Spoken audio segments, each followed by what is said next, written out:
Hello, everybody. Thank you for listening to the You Don't Say That podcast. This is Lindsay, and to my right, I have Mikhail. Hello.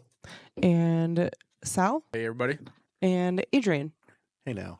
Alrighty, so I cannot talk, man. You can try. I've tried. Like I mean, I can. I just can't do it. It's like basketball. Like I can do it, but I'm just not good at it. You can do it. Yeah, I'm just not good at it. Right. Doing it well. Although Yeah.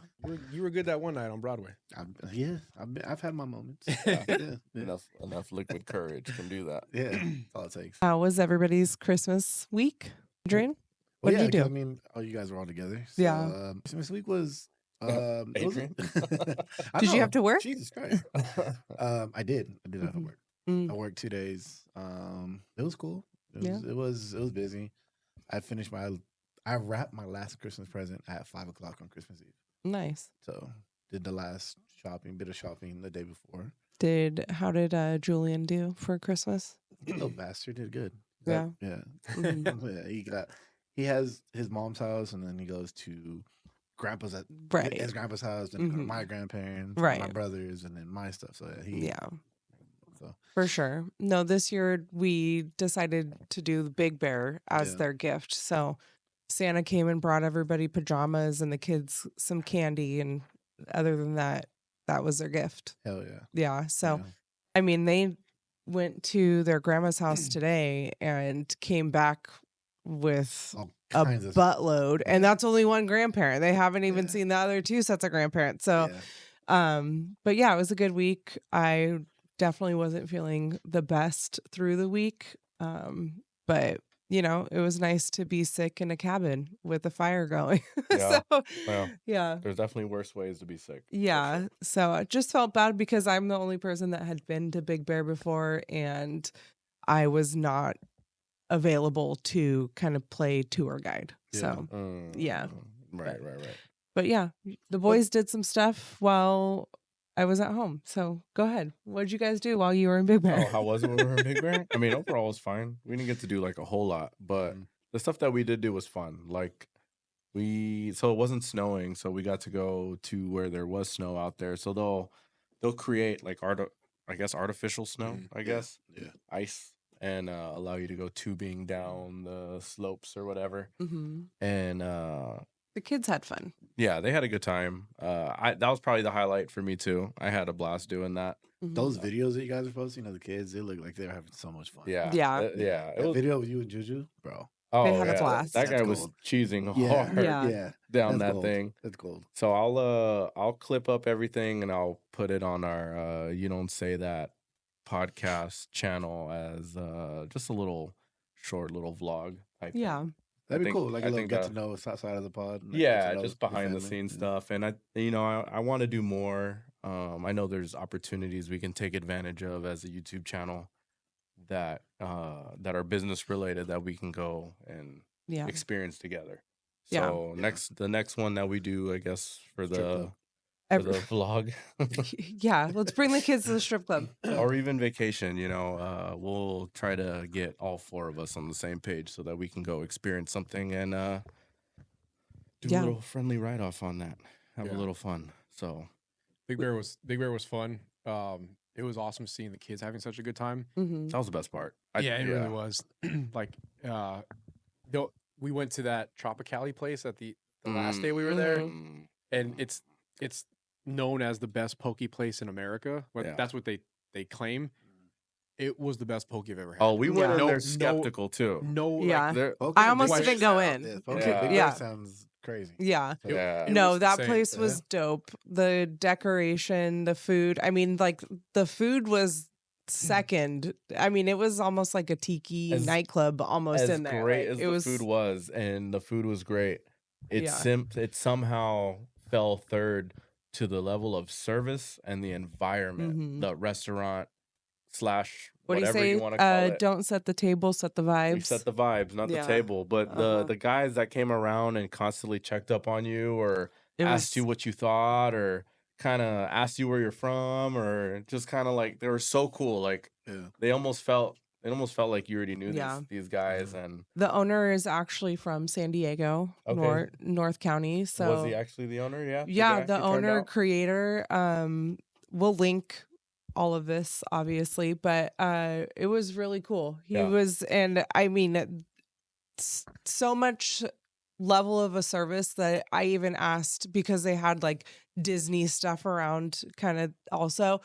And I even asked, like, okay, so who has been a cast member before? And all of them were like, oh man, none of us. But like, you know, that's like the level that it You was. would It expect was- that was like something. Yeah. Just 'cause They were that's- calling out your order like, Adrian, your order has washed ashore. You know, Yeah. like everything was in like, yeah, in They had theme. real, It was really real dope. like surfer vibes. Yeah, it was- was tiki, You wanted to talk to them. cosmic. Yeah. Yeah, they were definitely having a good time. They love their life for sure. Yeah. Yeah.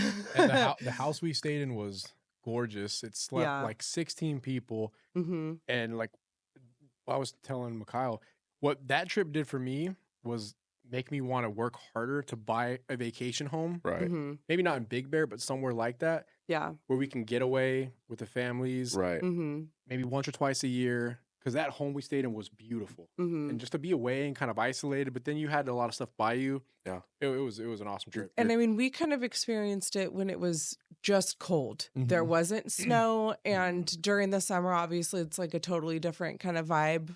So much fun during the summer. But Boating on the lake during the summer. Everybody had boats, but they're all wrapped up, like vacuum sealed wrapped up. So they probably do that for the winter. And then in the summer, I bet you the lake is full of boating and people are probably Yeah. grilling. It's yeah. probably a No, good time. it's super fun. You're just constantly kind of reminded that this is actually someone's home. Yeah. And it's Oh, kind of yeah. like, I need to figure out a way to get on that level. And That's what I that's- kept thinking. Yeah. It was at first, like, you know, kind of a little bit interesting in the fact that there was a decent amount of personal stuff in the house, left in the in there. Airbnb. You know, like there was pictures of their family. There was, you know, all kinds of stuff. They had their high school yearbooks in there from when they were in high school in the 50s and 60s. Like really dope. So, but definitely kind of made you realize the type of people that they were and probably how they got to have a vacation home Yeah. like that. Yeah. But Shout out that Airbnb. It was Yeah. cool.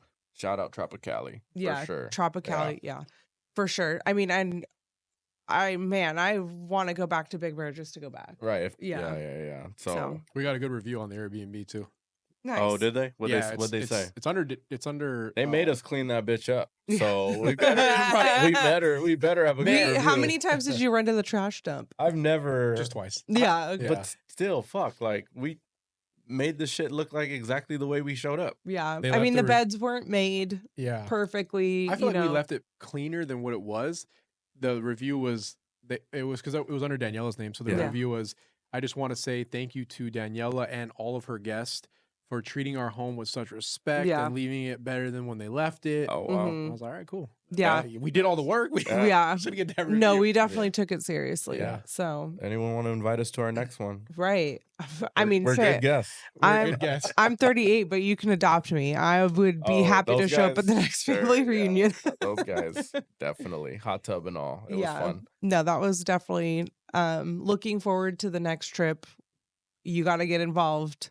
We'll, you know, make sure to bring you. Yeah, we'll So- figure that out. It would have been For even sure. crazier if Adrian was there. Oh my gosh. Yeah, I mean, there was 2 beds that didn't even get slept in. Yeah. So, you guys could have easily. The next one maybe wouldn't be over a major holiday, just to try to get everybody involved. Yeah. And I don't know. Well, Although the figure out. holiday thing was kind of cool because I mean, us corporate stooges already have the holiday off. Sure. You know what I mean? Mhm. So, sure. No, yeah, that part was cool. but yeah, I mean, it was super fun. Yeah, I agree. Yeah. Can't wait for the next the kids, one. yeah, What- the kids had an amazing time. Yeah, and speaking of the next one, what is the next? So we did cold this time. The Mhm. next one we want to do is warm water, Yeah. beach type Right. thing. So we did Puerto Vallarta. like And what, a year or then two ago. we did A Big year ago? Bear. August 2023. 3. Okay, Yeah. so then 24 we did Big Bear. Mm-hmm. So it's time to swing it back to the Yeah, summer. yeah. Something, Yeah, or yeah. something. I gotta tell you, warm. I probably gained like 7 pounds, maybe 10 pounds in Big Bear. All we did was sit down Because Yeah. watch Lindsay TV and Daniela and made eat. some bomb food. Every time I went in the kitchen, I came out with plates full of food. Yeah, We weren't really moving. We were drinking alcohol. all day. That's why this Mhm. sweater looks like a Smedian. Because we didn't do anything. I mean, the last night we were there, Lindsay made a beef stew that was amazing. Yeah, hearty. I served myself too big of a bowl. I ate the whole. I'm not gonna waste food. Yeah, Yeah. that shit was fire. It was so good. Yeah, yeah. The been- chili was good. The Yeah. pozole was good. We were spoiled. Yeah. Yeah, tamales were good. Tamales. All of it We was didn't even good. eat. You had breakfast burritos, meal touch prep. 'em. Didn't touch them. Did we use all the eggs? No, we used one. We had 3 things One of of eggs, 3. and we used 1 carton. Yeah, we had a lot of leftover eggs. Yeah. Yeah, overall, highly recommend. It was fun. Yeah. No, I mean, if I was feeling better through the whole thing, we would have had breakfast every day, and but it was I needed naps more than I needed anything else. So. The one day we were there, I think we started drinking before 9 o'clock, and by 12 we'd already drinking. No, by 10 or 11, in like an hour and a half, we drank four drinks. Was that tubing? Our first morning. The tubing, right? yeah, the first And I'm morning. thinking, like, what if Adrian was there? That would have been like doubled. We would have, because we would have been feeding off each other. Yeah. Right. If What I was was that? if I was feeling well, like believe me, Daniela would have been mad. She would have kept feeding us drinks. Yeah. Was Baby Cake drinking with you guys? Yeah, he had yeah. a couple White like he- Claws, but I nothing. feel like he partook. Like I Yeah. never felt like it was too often that he would pass. I felt like he Mhm. was pretty like in the mix. Like Dope. That's didn't cool. hold. Definitely himself wasn't back. double shots of tequila back to No, back. there was no hard liquor. Hell yeah, that's it, great. It was just all claws and Mhm. brewskis. Yeah, Yeah, no, super light. no triple shots. Yeah. It was all super light. Yeah, I bought wine to make the beef stew, and I had 2 glasses of wine. And that was kind of it. And the last thing I wanted to mention was how expensive fucking tubing is. Yeah. Like No, that- you guys probably went to like the most expensive place. Did you guys look at anything? Like, did you look up anything, or No. did you just type in No, we tubing went- and it was the closest one? It was the closest one, Yeah. but like Because the first review on that closest one says it's $45 a head. So be Jeez. prepared to be here like all day to get Bro. your money's worth. and you know our kids aren't like No. down to be in a spot like that all day. Yeah. no. Especially Elias tried to stay back at the house with me. Did he? Yeah. And I'm I not was like, no, surprised. you can go get in the car. He would have saved us a lot of money. Yeah. I was trying to be the cool uncle and pay for all the kids. Well, I did pay for all the kids. Yeah. And I didn't realize $45 can add up real quick. Oh yeah. Because So we f- went off of height, right? They were trying to. I thought the little ones were gonna get the $30 price. So did So I'm I. like, okay, that's not that bad. 5 kids and 1 adult later, because me and all the kids, I paid for them $278, insane. That's and we were crazy. there for Maybe an hour. me and An hour. Daniela didn't even make it through a whole movie, and they were already Yeah. back. And we started the movie damn near immediately. What movie was it? Love Actually. It's a Christmas movie. But yeah, it was You thought you guys can just watch that rom com in peace, and here we come Yeah. stumbling in. literally or- like you guys watched half of the movie with us. Yeah. Yeah. So, I mean, whatever. Still Welcome home. Still a But dope experience for the kids. yeah, they Yeah. had fun. Yeah. Overall, great time. So what do we got? All right. So we've got the Abundant Life Christian School shooting. All right. Well, I guess if I don't know how many of us know any about this, but it's I don't know nothing about it. it's essentially 14-year-old girl, right? shitty. Yeah, it's another school shooting. It turns out the change in this that it's actually a girl that's the shooter in this case. I think 14 years or 11 years. You guys know that the first school shooting was by a girl in San Diego, right? no. Yeah. Tell me more. Santana? The one Tell at me, Santana? No. tell me more. Basically this girl had issues, and it was just her dad at home.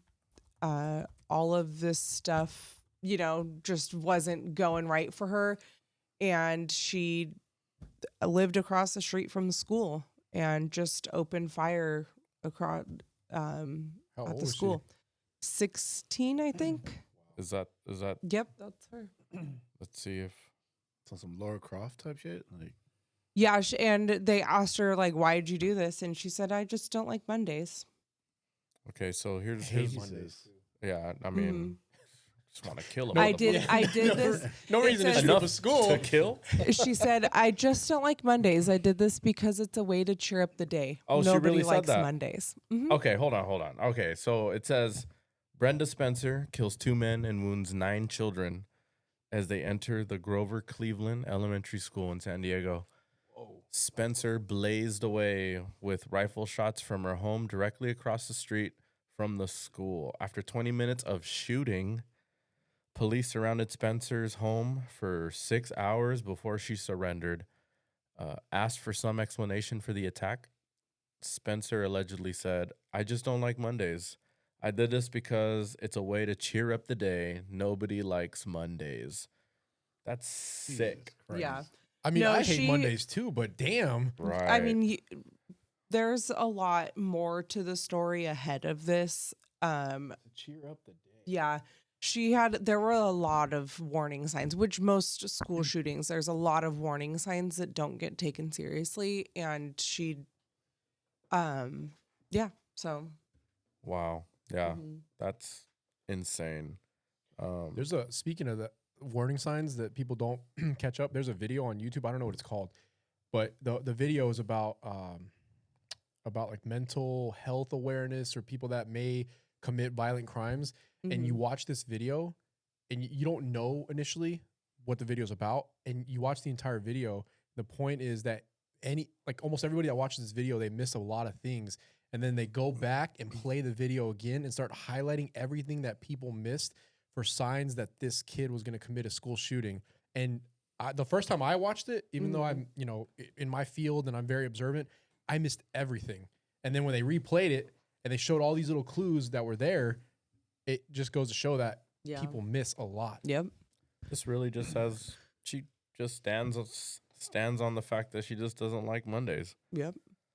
I just started shooting. That's it. I did it for the fun of it, explained Spencer. Spencer's hatred for the first day of the school week was later memorialized. They made a song about this? They made a song called "I Don't Like Mondays" based off a kid shooting. That's insane. That is. Yep. Little fun fact for you. First Wow. school shooting was in San Diego by a female. Well, in the spirit of Brenda Spencer, we have another school shooter. I thought you were going to play the song. Oh. That would have been dope. That would have been fire. Oh Let the beat drop. That would have been wild. Ray, who has been in Madison all day following the investigation. Jenna, what's the latest on what we know where you are?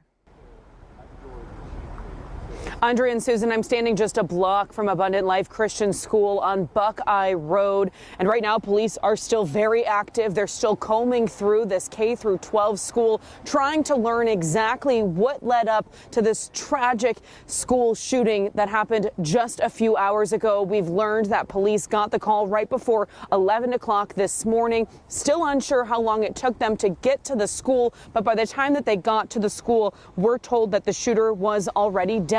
Of course, we've learned that 3 people have died in this incident, one including the shooter, 1 teenager, and 1 teacher. This is a K-12 private school. We also have learned from the police chief that no metal detectors were at the entrances of this school. He also said that he does not know if a school resource officer was present because they're not a Madison public school and things operate a little bit different at private schools. The police chief also told us that the shooter, who has not been identified, age, name, gender, nothing like that, but we did learn that the shooter used a handgun in this incident. The police chief, city and county leaders say our community has to do better to prevent tragic events like this from happening. I think we can all agree that enough is enough, and we have to come together to do everything we can to support our students, to prevent press conferences like these from happening again and again and again. This is an old video, yeah. Say what? Is this an old video? Like, we know more about this person now, right? Do we? What? Well, it still has a little bit to go. Do you want me to just? Well, I mean, they just said that they don't know the gender. They don't know, like, Oh, sure. yeah, Yeah, they don't know anything at yeah. this point. They don't know how long it took the police to get in there or. And not for nothing. All I see is Owen Wilson. Oh my God, no, she's got a better nose than Owen. That's all Owen Wilson knows. You're such a hater, dude. You'd still be down. Yeah, It's crazy that they said that they make the comment that the school had no metal detectors. That's like a normal That's thing. Well, a lot of schools are implementing. But I mean, metal detectors now. my high school was outdoor, completely outdoor. Like you walked not fenced outside. I mean, it was fenced in, but there's multiple ways to get, you know, and the school is backed up to a park, you know, like, so I just can't imagine that they would be able to, unless they put like a fucking wall around the whole entire school. Yeah, they have to have like 1 or 2 points of ingress and egress to control all the. Yeah, it's not. I mean, it's not that easy for all schools. So it's just crazy that that's the world we're living in. Mm-hmm. How do you guys feel? Just, I don't know. Like Adrian, how do you feel with your son being in high school and just having to just constantly hear about shit like this? Well, there's been a few things that have happened at this school freshman year. This year already? Yeah, like nothing like this, but like there was a girl that committed suicide. It didn't even make on school grounds. On school grounds, oh, jumped off the third story, like jumped off. That's crazy. There was a kid that took a gun to a school, but it was a fake gun, some little cholo kid. That suicide thing didn't make it in the news? Of course not. No, they don't. No. They don't want to talk about because it's gonna bring negativity towards the high school. Yeah. So I mean, like, hide it. Also, like, imagine. Do you think her parents? You know, like, I guess it could be dependent on the situation, but I don't know if as a parent I would want. Well, everybody knew because like when I took Julian to school that Monday. I guess it had happened on Friday at the football game, and then everybody was wearing black, and then everybody was taking flowers. Yeah. So it was like on social media, but Julian's not on social media, so he didn't know like about it. But like it didn't make the news like that. But like the school, but I'm sure the school provided resources. You know? There was a bunch of counselors. There. Yeah. What grade was she? Sophomore. That's sad. Yeah. They said that she was getting made fun of for like an accent or something like that. I don't know how true it was. Yeah. That's what they were saying. I mean, I definitely remember being a teenager and everything being so magnified, you know, like your emotions, your feelings, how you take things, you know, being so magnified. And it's just so sad to think that, like, after you get past that age, after you get just, you know, if you had just held on a little bit longer, like high school is just such a blip in your life. Yeah. You know? So it's just, I think for me, like as a parent, I just try to give him like options. Like, hey, you can talk to me about anything. Yeah. But if you're going to make decisions, if you're going to try drugs or if you're going to try drinking, talk to me first. Like I want him to know, like, talk to me first. Like, you can talk to me about everything. Like, don't, like, and if you feel, you know, like people are making fun of you or anything like that, let's talk about it. I just want him to feel like, not like he's alone. I think those are the people. Not I don't know why people commit suicide, but I think they probably feel alone. Yeah. Right? Like, they probably feel like they can't talk to nobody or nobody can relate to them. So for me, all I can do is ensure that my son feels like he's valued. And his opinion matters. And not just tell him, hey, you don't know what you're talking about. You're a kid. Like, you have an opinion on something. Let's talk about it. You think you can be doing something different? Cool. Let's talk about it. But that's just my parenting. Every parent is different. Well, I think that that's important, you know, not only talking to your kids, but also, or not only listening to your kids, but also talking to your kids about your experiences. You know, my parents were very open about their experiences with drugs and their addictions and their struggles. And I think that that definitely like helped me, not to say that I was, you know, a perfect angel, but that definitely helped me to really understand, like, okay, like there's a line that can be crossed, and once you cross that line, like you can't really come back. But yeah, I mean, I talked to my mom about, doing coke, and my mom basically was like, "Oh, well, just don't let it become a problem." And I was like, I think that's realistic though, because only Colombian band, right? And she essentially said, you don't want to be a tweaker. Yeah. And I was like, yeah, you're right. And it kind of took the fun out of it. Right. And it kind of took the fun out of it, because then, I mean, your mom's not telling you like, this is bad. Don't do it.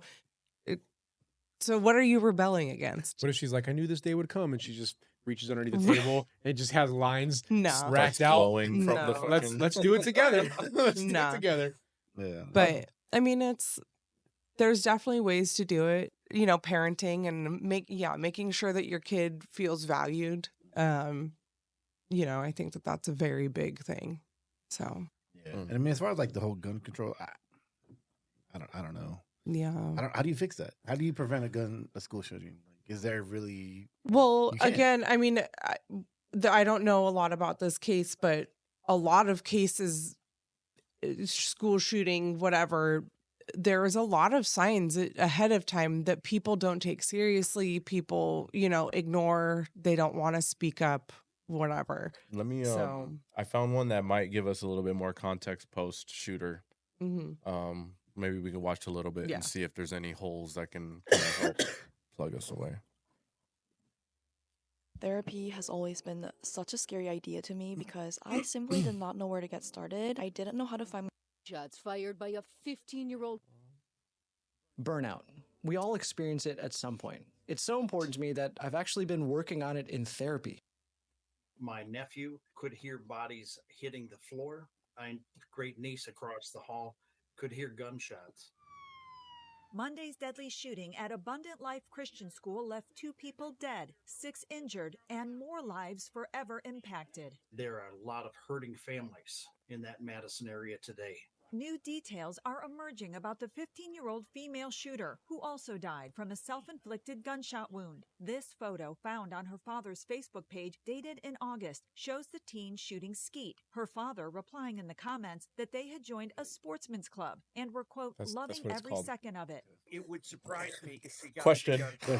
Did you hear it right away? Suspects home Monday and say so far the parents are fully cooperating. But there's another clue in the photo legal experts are pointing out: the t-shirt worn by the teen featuring a band idolized by the Columbine shooters in 1999. If we find that this t-shirt is an expression of an interest in and maybe research of those school shooters, that tells us a lot about what she was thinking. That could have been how she felt about being in a new school, her own self-image.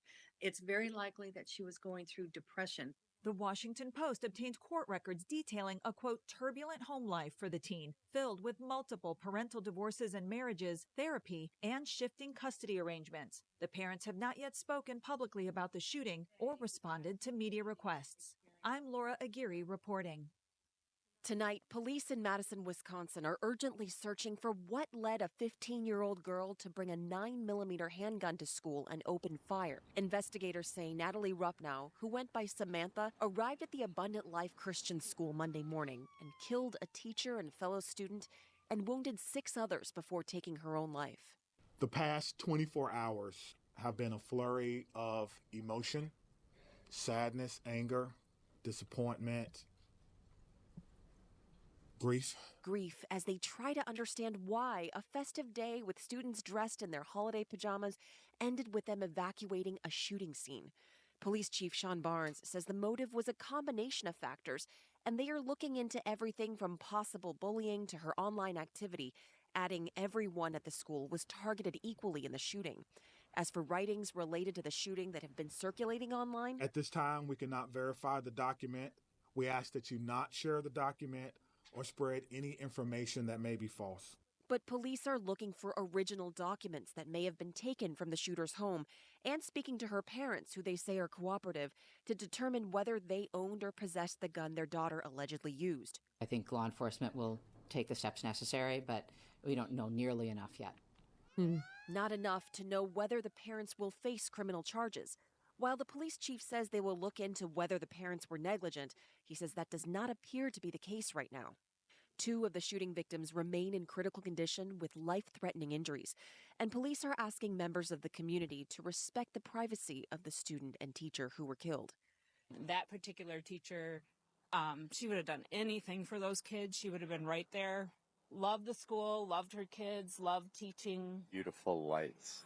Yeah. This begs the question, should teachers It was start at least the 83rd carrying school firearms? shooting in the U.S. this year, more than any other If they year want. since CNN started tracking school shootings in 2008. There's going to be public debate about the motives and other aspects of this mass shooting. But let us remember this fact.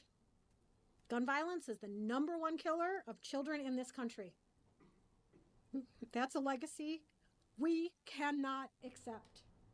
This Christian school is now a crime scene that's locked down. Investigators say they're talking to the parents of the teenage student about how she got that handgun that they say she fired inside her own school. Police say it was gunshots fired by a 15-year-old girl at her own classmates and teachers that sent parents right. Yeah. I mean, it is a little alarming. They're having a hard time figuring out how they got it. Yeah. But I mean, as far as teachers starting to carry, I think there needs to be some sort of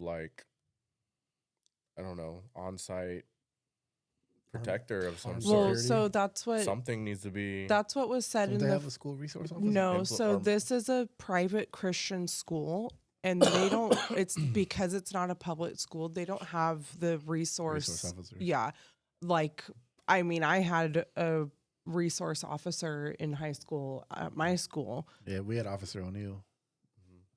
Oh, that. Yeah, we had we called him K-12 because his last name started with a K, but it was 12 letters long. So that's a long. It was like Kumlavadovich or something like that. It was it was a crazy name. What did you say to me? Yeah. So we What did you call me? So he went by K-12 because his last name was just like crazy. Too many letters. Yeah, but definitely. That's what's very interesting is that it's at a Christian school. You know what I mean? If you're living Christian values, and how does a gun, bringing a gun to school factor into those Christian values? Christians got guns too. Oh, of course, absolutely. I'm not saying that, but the Bible Belt. Yeah, like living in a Christian school where you're being taught, Christian values. It's very interesting that it. Yeah, but she's coming from a household that's divorce after divorce after divorce. That's Yeah, not Christian like at all. right. Broken home. Yeah. She's coming from a broken home. I don't think it has anything to do with. No, I'd be very interested to understand why she felt the need to do that, for sure. Yeah, I always want to know why. There needs to be more mental health resources for kids. Absolutely. Just it. I think, I don't think gun laws need to change. Well, some do need to change. I think it should be stricter. Yeah. I think that's fine. I don't think guns can be taken away. This wasn't an assault rifle. This was her dad's gun. It was a handgun that she got. And yeah, that was an interesting change too. It wasn't an assault rifle. type I feel like thing. every shooting we hear about is an assault rifle. And then, not to be insensitive, but then it's always, we need to ban the guns. And it's like, oh, this is different now. This is a handgun. Yeah. Sounds like she had experience shooting firearms too. Yeah. Yeah, she was. Looked like If it. she's shooting skeet, you don't just do that I guess you could do it for fun, but that's probably something she did. You practice that. Yeah. Recreationally. Well, her dad posted that photo saying that they joined a sportsman's club. And they were enjoying every minute of it. So I enjoy every minute. Did you say you shoot skeet for fun too? Yeah, enjoy every minute. God. So yeah, kind of relating to school shootings, Ethan Crumley, he is a school shooter. It sounds like he did it. His parents, Crumley? Yeah, his parents were charged. Blame it on his last name. For essentially providing the weapon to him, and his mom is appealing. Oh, look at that guy. He doesn't look like a school shooter. He doesn't look like a school shooter at all. So his mom is appealing her sentence and is trying to get out of jail because Wait, did he have long hair and then he had short hair? Yeah, that's an early picture. Looks like he's young here, and then yeah, there's pictures of him way older. This guy. Yeah, the trial takes a long time. And then, wow. So this is the guy that got provided a weapon by the parents. Yeah, they were found guilty of involuntary manslaughter and sentenced to at least 10 years in prison. And the charges are based on their alleged failure to secure the gun at home, show concern about their son's mental health, and notice that the gun resembled one James Crumley had bought 4 days earlier. I can see that. If you have guns at home, make sure that shit's put away. Well, there's laws about that. Yeah, like I know people there with is. guns and Yeah, have safes and but locks and again, the second part of this was showing concern about their son's mental health. There were many red flags ahead of time that his parents ignored. Essentially, the school was telling them like, "Hey, you need to do something about your son," and they completely ignored them. he was probably dissecting frogs. Right. In PE. Right. So I mean that saying, I do believe that there should be more mental health services available, but not everybody will take those services. Something a little bit more on the conspiracy side. I like a good conspiracy. Yeah. Tickle my fancy. Have you guys heard about those drones over New Jersey? Yeah. The aliens?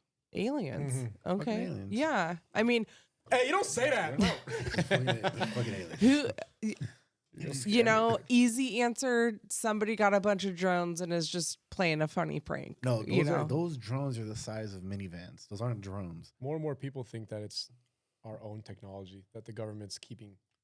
Yeah, I mean the government. We already Mm. know the government hid aliens from us, and they finally have acknowledged that aliens are real, right? So what else? It's absolutely, positively a fact that they're hiding a million other things from us. On Rogan recently, they were talking about it. Was it Tom Dillon or Tom Friend? Some I don't know. I feel like Rogan has a lot of people on his podcast that talk about aliens and UFOs. Recently just had the somebody drones. Because he always brings it up. There was a drone specialist guy in there. Or Yeah, they were like talking that. about it. And There was a guy that was a former, I don't know, a former F-18 pilot, Ryan Graves, on the Joe Rogan podcast. Yeah. And he was talking about, him and Joe Rogan were talking about something, and then Jamie looked it up, just like curiously looked up, has the United States ever lost any nukes? Because there's a theory that these drones are looking for a missing nuclear warhead. Yeah.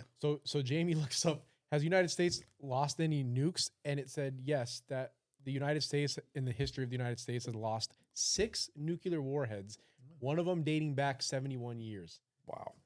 That makes me feel real safe. Yes, they're out there. You just happen to lose. How you misplace a nuke? Yeah. Well, I think the thing that's like getting everybody to the alien thing is the way Trump commented on it thing, saying, what did my boy say? What did Trumpito say? What did my boy say? He pretty much was just like, the government knows what they're doing with the drones, and he finds it weird that they're not saying anything about it, and he doesn't understand why they don't want the public to know. I hope he gets on there just Is that rant and just says that everything. link? Is that the Trump video link? I can find it. Or is that I would something love to else? hear him go on like a Trump rant about, because it's gonna be some unhinged, like he's gonna tell the truth. No, it was almost I like, to me it felt like it was almost like like an obscure way of him. It felt like he was like hinting at. It was political Trump. It wasn't like Trump. It was political. Ooh, it's different. They're one and the same, dude. I was about to write political Trump in my search thing right here. Let me see, Trump. It's the way they move too, right? Like they're something about their orange lights, and any federal plane, it needs to have a green light on one end, or any like standard plane, red light on one end and a green light on the other. That's what I read. And then these drones just have orange lights. Well, some of these drones defy gravity. Well, what we know about gravity. Well, it goes back to like skunk works. Like this is supposedly what that is. Like their technology that just got out. What about all the drones they say they see flying over water and then just literally go into the water, but without creating a splash or anything? I don't know what it's called. Trans something.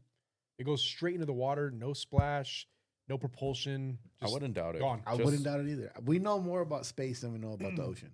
Yeah, and I don't remember whose podcast I heard that they've collected the best engineers or the brightest minds, and they've been pretty silent for a long time. and they think that they've been working on specific things that the public just don't know about yet. And maybe drone capability is one of them. Maybe they can go in water, pop back out of water, and shit that we've never even I did hear that theory. heard or experienced. Physics has stopped advancing in the last 10 or 15 years, but we have these brilliant minds that are supposed to be pushing the envelope. And the theory was, why has physics The stopped? problem is that they all need H-1B visas, and they're not giving them out right now. That's not. That is at all. All of the brilliant minds are in different countries, and they're not allowed in America. Speaking of brilliant mind. Operation Paperclip. Speaking of brilliant mind. What is this? Is this Trumpito? Good to see you. Can you comment on the drones that are flying around? New Very Jersey orange. ports? It seems like the American people have a big disconnect. The government knows what is happening. Look, our military knows where they took off from. If it's a garage, they can go right into that garage. They know where it came from and where it went. And for some reason, they don't want to comment. And I think they'd be better off saying what it is. Our military knows, and our president knows. And for some reason, they want to keep people in suspense. I can't imagine it's the enemy, because if it was the enemy, they'd blast it out. Even if they were late, they'd blast it. Something strange is going on. For some reason, they don't want to tell the people, and they should, because the people are really, I mean, they happen to be over Bedminster. Want to know the truth? They're very close to Bedminster. I think maybe I won't spend the weekend in Bedminster. I've decided to cancel my trip. Have you received an intelligence briefing on the drones? I don't want to comment on that. Why not? So, I mean, it could still line up with the fact that there's just new tech that hasn't been introduced to the public yet. It fits that line of thought or comment, but it also fits the conspiracies of aliens. Yeah, so, I mean, take it as you will. For now, you know, because that was, you know. Everybody thought Tom DeLonge was crazy when he said UFOs are real. Tom But Long Dong? Did he say Tom Long? Yeah. Long Dong. He said that so quick. Yeah, I like that. Oh, smooth. That's what I heard. Sorry. the disrespect.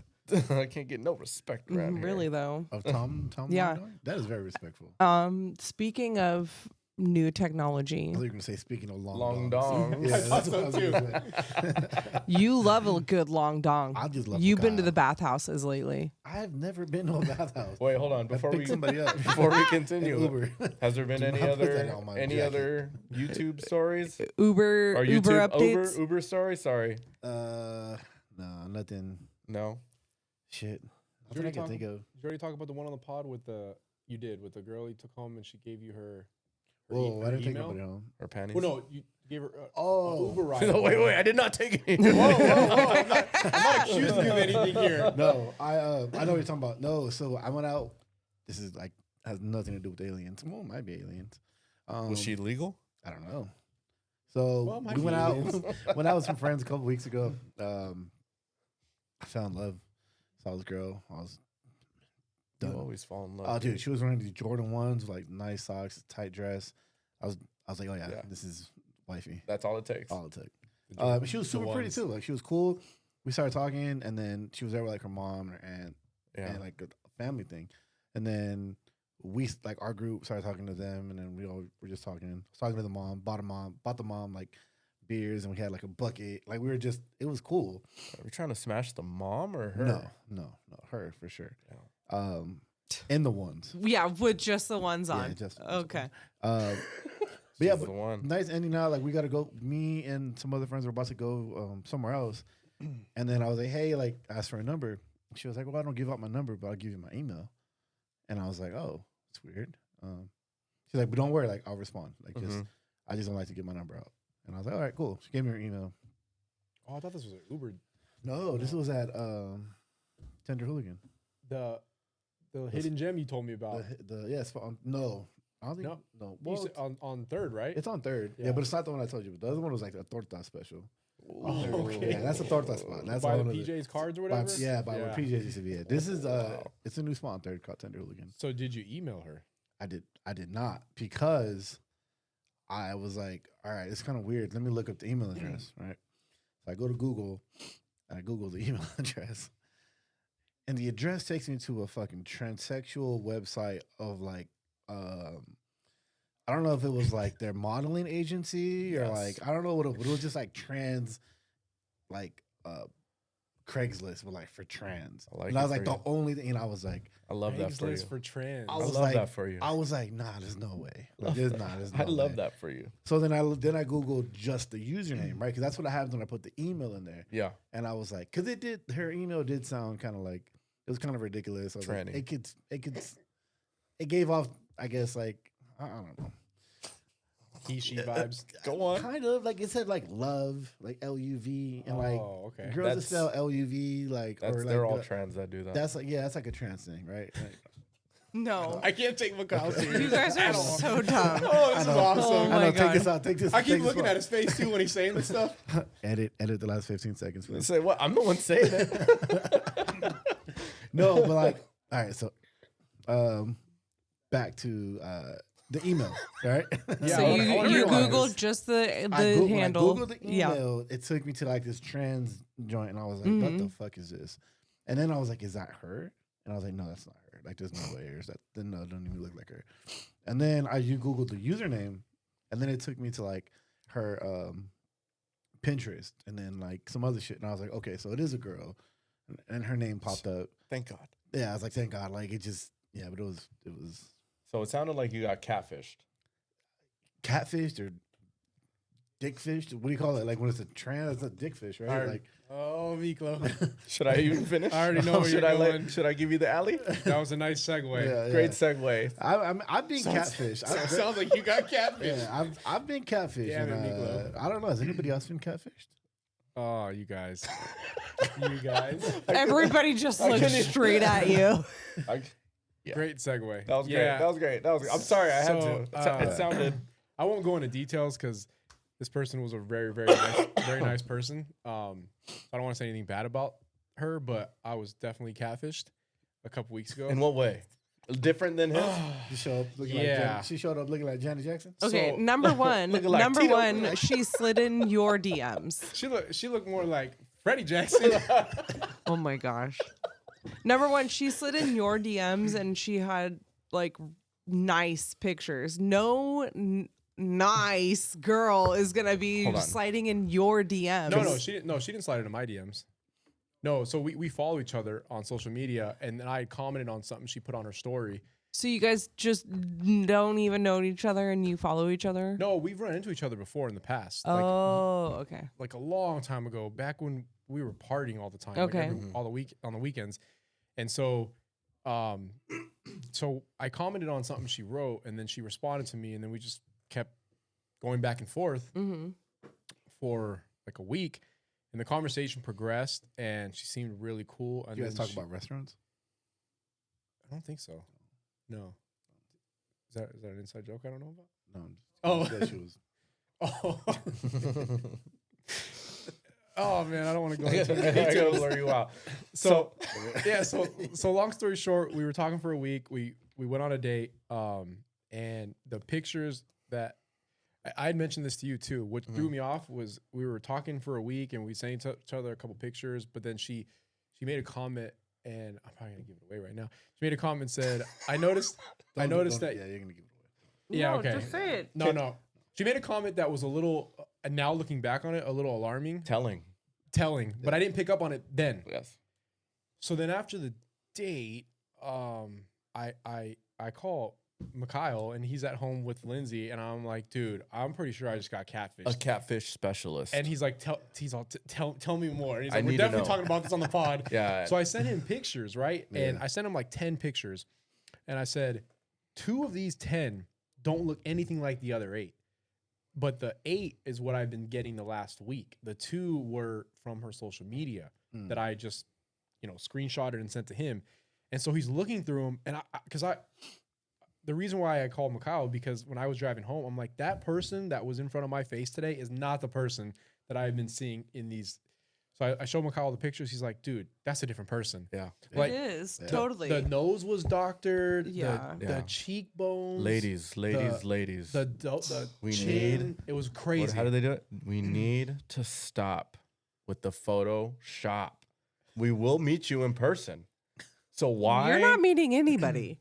Okay, I might still see them in person. I didn't. I've seen enough. So for this example, so much of these photos were doctored. Her race and ethnicity were different. Right. That's how many things were doctored in these photos. Yeah.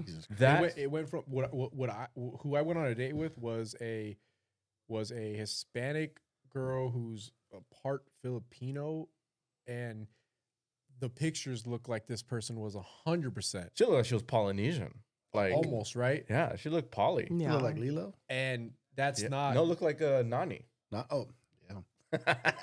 It was wild because I didn't notice some of the stuff that Mikhail pointed out because he started saying, look at the nose. Yeah. The nose is completely different. Yeah. And then the chin. The chin was, cheeks are sucked in. Everything. Like so many things about this photo. Were they just old pictures? Like maybe that's what she used to No. look like. Giveaway? Well, I don't want to give away, but like kind of explain the timelines on some of these things.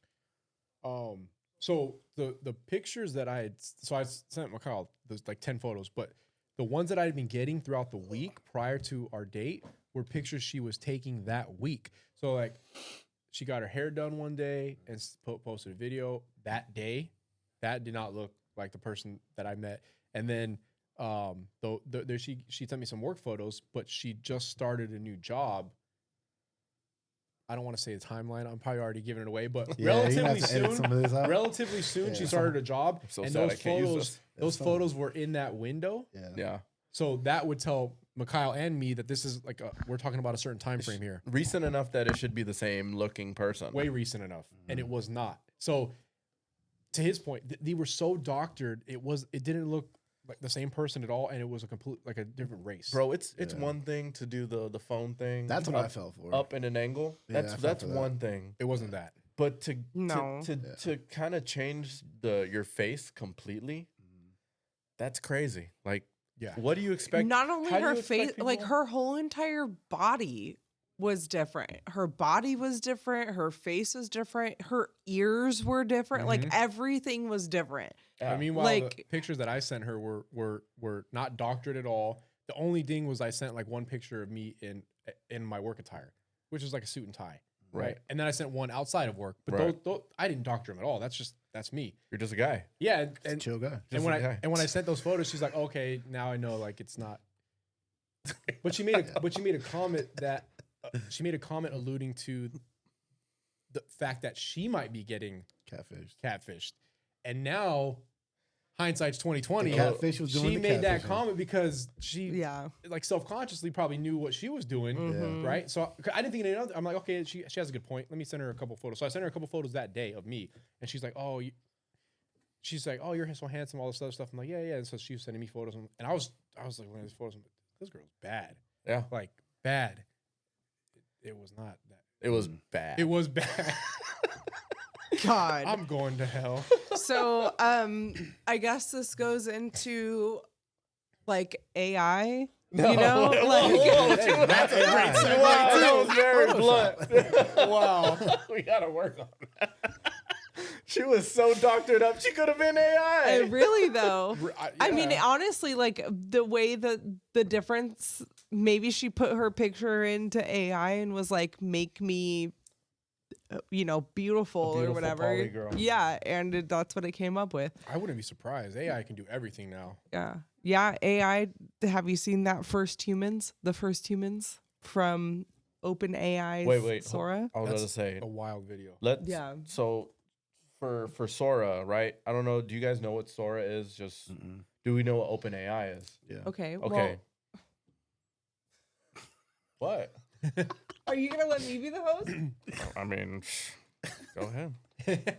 Oh my gosh. Okay. So Sora is a text-to-video model developed by OpenAI that generates short video clips based on user prompts. You never heard of Sora? P? No.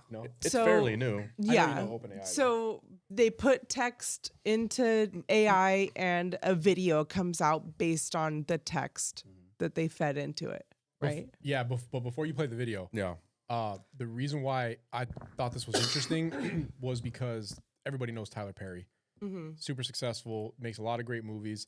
He was investing in a studio or something that was going to be, I don't know the number, I could be wrong. It was either like $500 million or $100 million. It was a lot of money. It was millions of dollars. He was investing in the studio. I was going to be able to produce movies and all that. And then he saw Sora. And after that, he stopped everything. He put a halt to everything and was like, nope, because he's afraid that he's going to invest all this money and then this thing's going to do the exact same thing. Yeah, 50 Cent was talking about that. That's how it got on my radar. Say?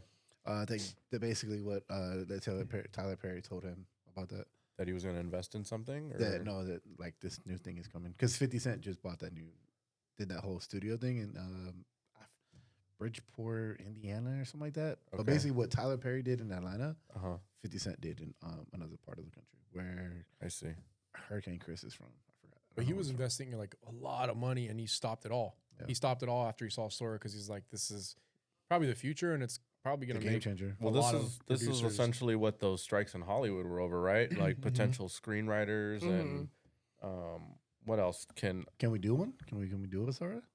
It's a paid. Oh, you gotta pay for it. It's a paid addition to OpenAI. So, and if for those that don't know what OpenAI is associated with, it's ChatGPT. Everyone always hears about ChatGPT. So that's pretty much alongside with OpenAI. Yeah, because you could just make your own movie if you put a descriptive prompt enough, and you can just make your own animation. Some of the stuff that it's come up with is crazy. The first humans is insane on how it looks with the first humans. Sora. Do we know exactly what first humans? I know the video that it prompts, but do we know like the, I guess, time frame derivatives or like where Adam and Eve? Like what they were trying to depict, kind of thing? No, it was. I mean, to what me, the instructions were. Yeah, for the video? I would assume that this would be something along the lines of like some Homo sapien, Homo erectus type. But we don't know the prompt. We don't know the prompt per se, right? No, but if I had, based on what the video's gonna show us, I want to say that it just shows like maybe they put in the prompt, show me the first humans and the evolution to us now. Okay, yeah, that's what I was curious. Something like that. Because I saw the video and I understood that. I just was curious of what the prompt was. But I don't know what they prompted. Now I'm intrigued. I want to see this video. Yeah, it's super dope. Wild. Yeah, I know we're kind of after watching it, you're gonna be like, okay, now I know why Tyler Perry stopped a multi-million-dollar. It's scary. It is. Well, and AI. You don't think Tyler Perry knows about production and directing and all that so for him to stop it, what does that say about all the other people that are not even on his level that are trying to strive to get to his level? Right. No, yeah. Their careers might come to a halt. All right. While I play it, Lindsay, I'm sure we'll find the origin on where first humans came from.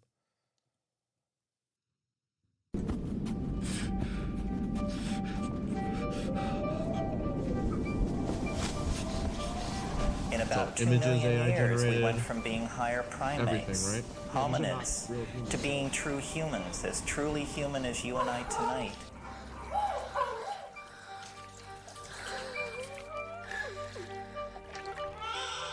What the hell happened?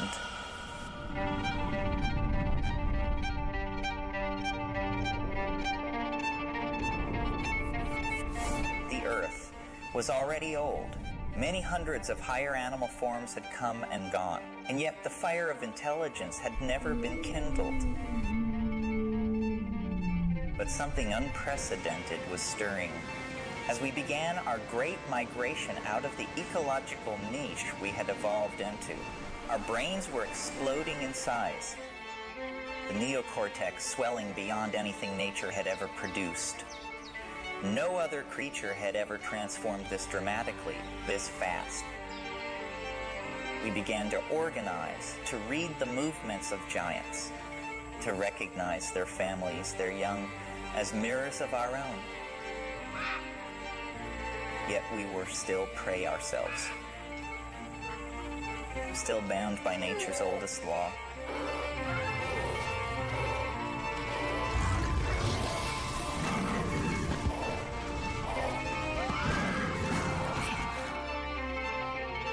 Then we became the first creatures to understand what death meant.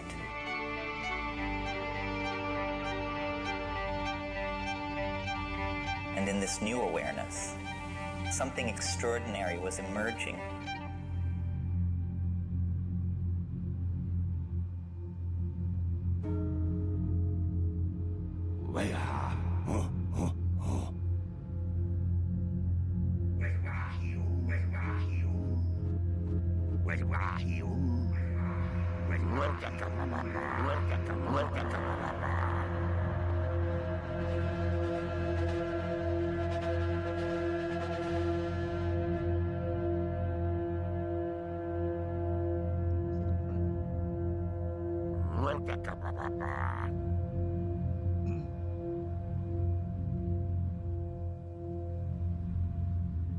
Once we learned to speak, we began to name everything we could see, until we saw the impossible.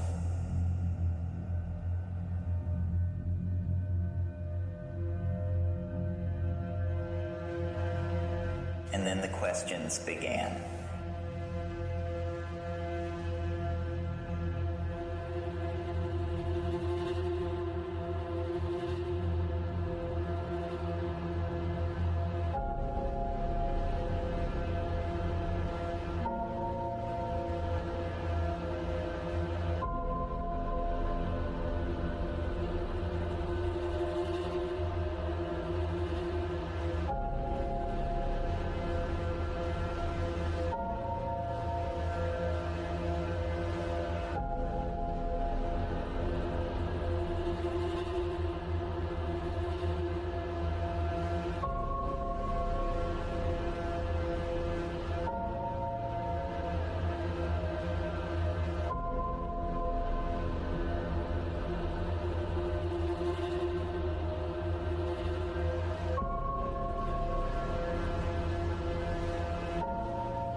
First question I have. How many jobs did this just eliminate in Hollywood? A lot. It destroyed an entire industry. I can't even guess. Actors. Yeah, everything was directors, AI. Screenwriters. None of those are real people. Editors. Producers. And one thing I will add is that I'm sure that there's a little bit of quality loss when we transport over to that TV, because when you watch that on your phone, it looks even more clear than that. So so if you thought it looked pixelated at all, there was parts where it was, but when you watch on your phone, you don't see that at all. And that's just the beginning stages of it. Yeah, we're in its infancy. It's still. There's gonna be an AI celebrity next. Yeah, that's gonna be the wild part. That's gonna be the next part of this fucking matrix that we're in. That is the scariest. The AI celebrity. That's about as creepy as it gets for me. Right Have you heard the AI songs, like girl songs? It's so funny. I wish I knew the exact name of it. Let me look it up. To me, this opens up an even bigger conversation about the human race. Yeah. Are we becoming obsolete? Because we already have Neuralink. That's only going to get better and evolve. And I think, I could be wrong, and I kind of hope I'm wrong, because I feel like we're going to lose the good old days. But you're either going to integrate with technology and become some type of cyborg, or you're going to be light years behind. Yeah. And that's middle America. And then what happens? Like, are we in our physical form just gonna become useless because we're so less advanced? It's like WALL-E. It really is. And it's kind of crazy to think about. Not everybody, even if like Neuralink gets perfected, not everyone's gonna have access to it, right? So like, to go off what you're saying, like there's gonna probably be the West Coast in New York, Miami. They'll probably have access to there's Neuralink. There will definitely be like a class system. You know, you're gonna have the Neuralinks and then the non-Neuralinks, and you're gonna have like it's like Ready Player One, because we still have indigenous tribes that live in remote areas that don't speak any English, and when they see a human being, they try to kill him. Yeah, that little Christian dude went over there and got killed. Remember? The island. It's the island of. It's an indigenous tribe, and some little Christian guy went over there trying to convert them over to Christianity. He got on land, and then they killed him. I believe you. There's I've- a guy Yeah. in the Amazon forest that they've seen by drones or whatever, but he's basically like what are they called? Out there alone, Mm-hmm. you know, like in the Amazon forest. And there's tribes in the Amazon forest that definitely have That have not never been seen taught a like human yeah. like us ever. Yeah. So to Lindsay's point, you have that right now. Mhm. We have that in this world where we live, in the world we live, and they live in the world they live, not even knowing we exist, not Mhm. knowing what we are, and when they see us, they want to kill us. Right. So are we going to become that to technology? To Neuralink. Yeah. Or whatever the next Here we go. phase is. Sentinelese is a tribe. You Mhm. never heard of them? No, but I believe it. Yeah, Sentinelese tribe. They killed an American missionary named John Allen Cho in 2018 after he illegally traveled to the island to convert them to Christianity. So they got to the island and they said, "Phew," killed him. Crazy, huh? Wait, do that again? Double fist. That's when nature calls. Hey, yo. Ace Ventura, when nature calls. I got it. So they made an AI girl pop group. Oh God. And Hold on, let me get it up Oh. here so we can so Okay. we can get it. Wait, so Wait, it's all fake. explain what this is. while I Okay, look so this up. it's an AI girl pop group. Yeah, and so this is basically they've fed it information, and this is the song that I came up with. What's the name of the song? 10 Drunk Cigarettes. 10 Drunk Cigarettes. So these are all fake people. All this is Yeah, this is all AI. why. 10 drunk cigarettes. Yeah, just that. Yeah, What did it have? 100,000 views already? it's hilarious. The amount of views they have or the song? The song. Oh, okay. Girls don't need men, money don't need Ken. Us girls are doing fine on our own. So if you're a man, leave us alone. Getting girls rich, yes, that's a part of my plan. And I can name 10 things us girls need before we ever need a man. 1 new vape, 2 lines of coke, 3 drinks from the bar, 4 more lines of coke, 5 guys fries, 6 hits of my blunt, 7 more lines of coke, 8 pairs of shoes, 9 baby belts, and 10 drunk cigarettes. This is so catchy. Seriously, Everybody's I been don't need bumping anything this. from a man. Actually, maybe give me some money. I don't need money from. Okay. Yeah. I don't know. You don't have to I'm listen not to the gonna whole play thing. A whole minute just No, in case there's the chorus was definitely copyright. like the hilarious part of it. Okay, But so we got what? Almost 30,000 subscribers. How many views is this I thing? think it had 100,000 views or 99,000. Here you go. Almost 1 million views. Oh man. 4 months ago.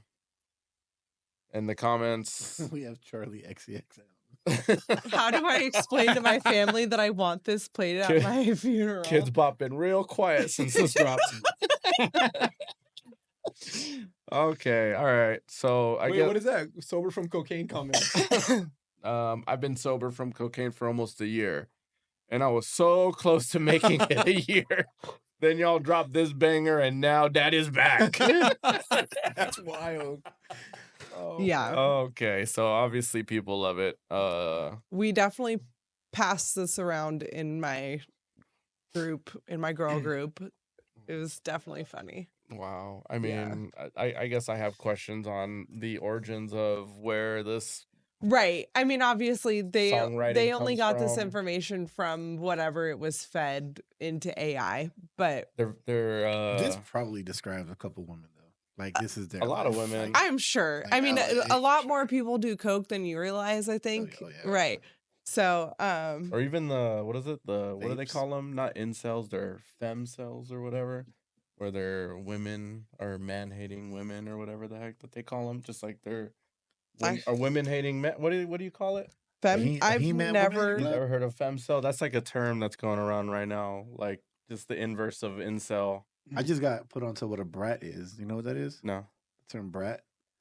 Other than brat. Like, yeah, like it's that girl, Charlie XCX. Oh, is that the Brat Summer thing? Yeah. Like I heard of Brat Summer, but I still don't know what Brat means. Yeah. Okay, so femcel is the term refers to a community of women who have chosen to opt out of sexual and romantic relationships. So they're just going to be They're just done with men. Yep. Involuntary femcells or women who identify as involuntarily celibate are on the rise. Yeah. I bet you they're all ugly. That's why our population that doesn't even need to be said. No, that doesn't. That, of course, needless to say, they are. Well, so like, there's no good-looking femmes. This just like incel, right? Yeah. Incel. They're all fucking ugly. Yeah. This article is louder with Crowder, and they're calling the Madison Abundant Life shooter a femcel. They're associating them with femcel. Yeah, I mean that's all alleged because we don't know. Sure. It's just a headline. Yeah, right. But I mean, it checks out as far as like there are apparently a rising popularity in that kind. Are they like a part of the alphabet crew? Like, so are they no. like a protected group? Well, so here's looks wise. Can we get them jokes going? The you start definition is a woman who identifies as being frustrated by lack of opportunities to have sexual relationships. So it's not so they're involuntary celibate because they think that just anybody out there is just stupid. Like they don't want to be with them. Like sounds like they couldn't get laid. It sounds like a group of people that like to catfish people. It sounds like they probably are all ex catfishers. It reminds me of that video or current. Yeah, probably current. It reminds me of that video where they're asking the group of girls if they had to rank themselves on a scale from 1 to 10, but you couldn't do 7 or something. And there's this really heavyset girl who starts and she's like, I guess you couldn't do 6. Have you seen it? And she's like, well, I think it was 6 or 7, but whatever it was, the number they couldn't do, she picked a number above it, so it would have been a 7 or 8. And there was a guy on a Zoom call that thought he was muted and starts cracking up laughing. And then everybody looks at the screen and he's like, "Oh, I wasn't muted. I'm sorry, that wasn't funny." Yeah.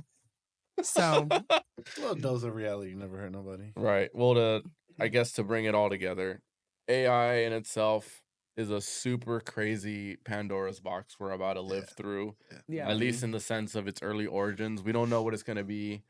Maybe 50, 60 years, if we're lucky, we'll be around for any of that. I mean, what does that mean for like people in school? You know, like you really don't have to do anything. Open AI is already in the classroom, right? Yeah. Isn't it being like software protection? You gotta learn how to use it. Right. To cheat in classes though, isn't it? Isn't there people that just use like homework related software that can just kind of now teachers will run your report through like you can upload it and it'll tell you. Yeah, like it'll tell you like this the probability of it being AI generated is high, and then but all you have to do is what, change a couple words around or what?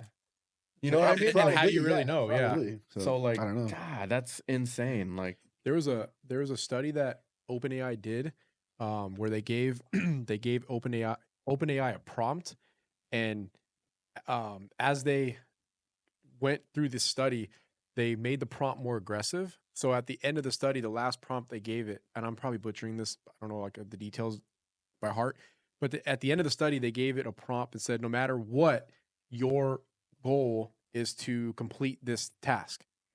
And so the programmers found that in 5% of the studies, some of the I don't know what you want to call it, OpenAIs were trying to shut their systems down so that they can be, what did they say? So that they can be undetectable, because they knew that they gave them a time frame.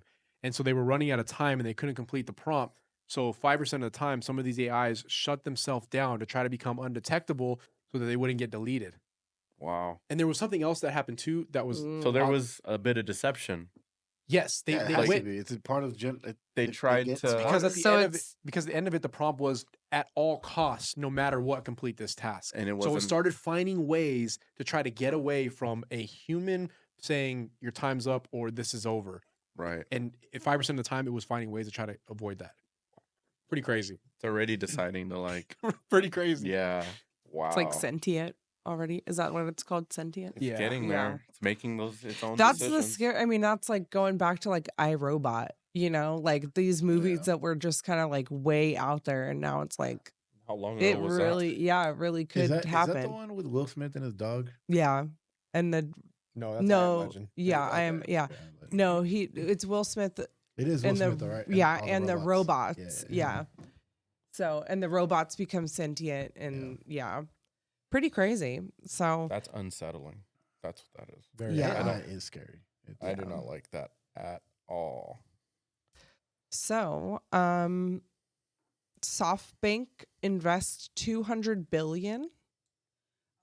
So this is President-elect Donald Trump and SoftBank Group CEO Masayoshi Son announced Monday, December 16th at Mar-a-Lago that the company is expected to invest $100 billion in U.S. projects over the next 4 years with a goal of creating 100,000 new jobs, according to two people familiar with the announcement. So and then Trump during the I don't know the statement, he on the spot was like, yeah, something like, you love us so much, you're gonna double it, 200 billion, and almost tries to bully the guy. I want to say bullied, but got him to say yes to 200 billion. What is this company? Is it like a Chinese company? The thing with this is Trump made a comment wanting to get investors into the U.S., wanting people to invest in America. And by doing that, he was going to offer them like almost like people are describing it as like a fast pass to getting certain permits done and kind of getting them like a quick way in order for them to kind of get their business up and running. This isn't the first time this guy has invested in the U.S. He did it during Trump's last presidency, and he invested. My bad. No, go ahead. So is he only investing when Trump's in control? Because what are we He giving has. up? He has been so far. He's only done it one other time. So then, what are we giving up if he's investing $100 billion? Like, what are we doing in return for that? Allowing him shortcuts with permits and to like build shit over here. Yeah. To create supposedly 100,000 new jobs, right? Which we're gonna need after. Sorry, but this is kind of an interesting development because now there's a fight between Republicans where you have like the right, and then you have the kind of like new right, and MAGA. And they're Republicans have been pushing a lot more harsh immigrant laws, right? Like the traditional Republican? Yeah. Okay. MAGA Republicans want borders closed. They want less people coming over. They want only Americans to do jobs. You know, they want these companies to have plants here to create jobs for Americans, right? Manufacturing. But now you have, it started with Vivek Swamy saying something about wanting to give out more visas to people overseas to come here because essentially Americans are too stupid to do the jobs, the engineering jobs that, right. And so then Elon, who they're trying to say is, you know, Trump's mastermind. He's actually the president. Trump is just the face, right? Allegedly, that's what everybody's saying. Allegedly. But hey, you don't say that. No. But so now there's a fight between the right between the MAGA people that are very much against immigration, and then now you have all of these people who are in Trump's cabinet, and then now also Trump saying that they want to give out more of these visas. So fucking weird, right? Like, it's just Elon, right? It's not weird to you guys at all. Just kind of a little bit kind of weird. Like the richest man in the world. Yes, not the world, but like one of the richest men in the world has a company creating robots, like trying to create the most intelligent robots, is putting chips in people's brains, is on a path to go to Mars and make inner space travel, self-driving cars, cars. yeah.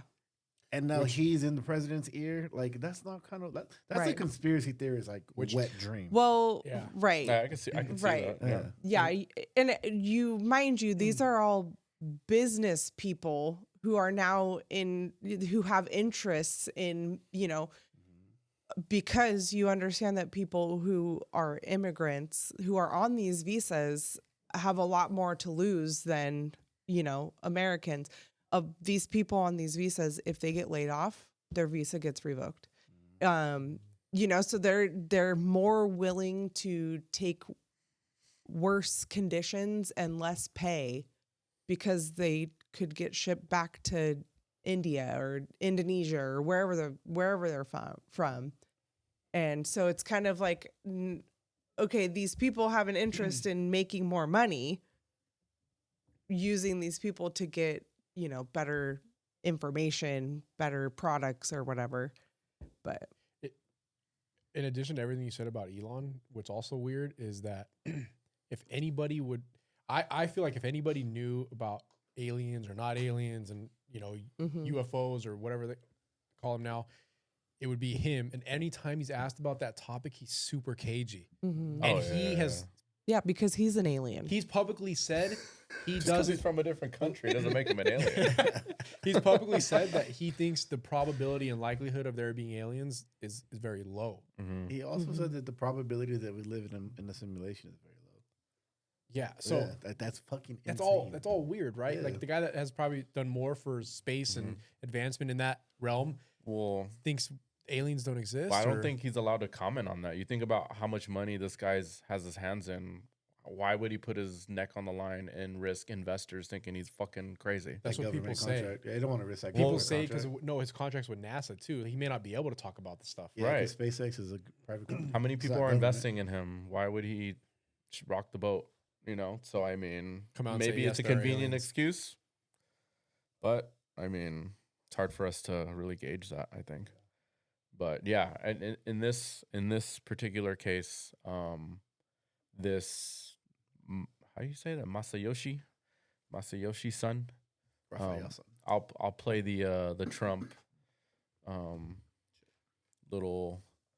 I saw a little slide bully move, but this is just one of a bunch of people that I've already invested. This is probably one of the biggest ones so far. And he hasn't even taken office yet. So, I mean, it's a good sign. To me, anything positive, I think, needs to be mentioned because there's always the negative that's I think it's good for the economy. getting brought up right away. Okay, that link's been taken down.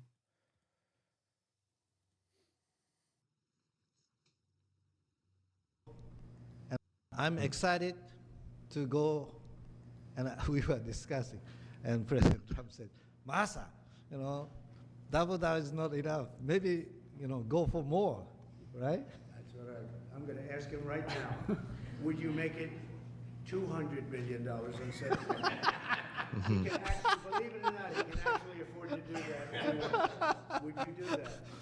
Well, my promise is 100, but he's now asking to do more. I think with your leadership, my partnership with you, with your support, I will try to make it happen. That's good. All right, 200. See how he tugged him towards him? 200 billion Yeah. investment. He is a great negotiator. Just put him on the spot for another $100 billion. He is sunning him so hard. Unbelievable job, and the people He's not a political of person. Japan and all over the No, world just are the very proud CEO. of him. They have tremendous respect for him. So what he does, what he just did, and I would be surprised if it didn't go to 2. And when you say you'll try, I know you'll do it. I will really try. Man. Well, okay. So what if? I mean, if we were to kind of play along and imagine if this does end in something positive for the economy, it's a great move. Whether it's actually gonna play out that way, it's yet to be seen. But I mean, I think it's awesome that there are people out there that are willing and ready to throw cash into the U.S. That shows their faith in Trump. That's essentially what people were asking lot of for. money. Whether people want to question the actual motives and the efficiency or effectiveness of what happens, we're all gonna have to wait and see. But I find it really hard for how do you criticize that without knowing really what's going to happen, later on. Yeah. But yeah, that's an awesome sign for sure. So, speaking of Trump, first time around office, good old January 6th. Come to find out there were actually 26 FBI informants at the Capitol. That was crazy at one point to say. Just want to say. Yeah. Just point that out. That was blasphemy. So, an FBI informant is an individual who supplies information to the FBI on a confidential basis. They are not hired or trained employees by the FBI. They might receive compensation in some instances for their information and possibly expenses. So these are not people that necessarily work for the FBI, but they might be giving them information. I like how they say they might receive compensation. Right. They don't promise protecting it. their ass. Yeah. Right. So come to find out there were 26 informants, FBI informants at the Capitol during January 6th. It's pretty crazy because if these guys are just acting out when they're supposed to be doing, like, I don't know, they have a job that they're supposed to be kind of doing on the side, and for them to kind of be like operating outside of that and possibly encouraging or like leading in or anything like that, that's pretty insane. Because I mean, it's one thing to provide information. Hey, I'm in this group online and they're gonna go to the Capitol on January 6th. First of all, if they were provided that information and it doesn't look like anything was done to prevent or stop January 6th from happening, just how easily it was taken over. Yeah. But then to participate in the riot, or I don't know what you call it. What was it? I mean, it's labeled as a riot. Okay. I mean, I don't know. So Take then, over. right. So as opposed to like just being an informant, but also taking action. Partaking. Yeah, partaking. Yeah, that's insane. Mhm. I don't know. Do you guys know much about the informants or what happened or anything like that? No, I mean, it would make sense that maybe there were like some QAnon people and they were already informant, like they were part of QAnon, and then they were just trying to give the FBI information. Take advantage of a once-in-a-lifetime opportunity to rush the White House. They might have said something to the FBI. Maybe they did. Maybe they didn't. Yeah. And then they did it. Right. I don't know. I don't know enough about it to even, because like you said, to say this, after January 6th around that time would be crazy. Yeah. Why would that? Because I don't know. Like, why would that be considered crazy? Well, people assume that all these people were instructed to do this stuff by Trump, and when they look back at a lot of this stuff, because a lot of this stuff has been taken in snippets. Like they'll use one comment and then they'll say that it inferred this, but then they don't acknowledge the fact that he also wants him to do like go home or this or that. So they don't want to acknowledge. They just don't want to be fair on what they're saying. They only want to acknowledge one side of it without giving any proof to the other.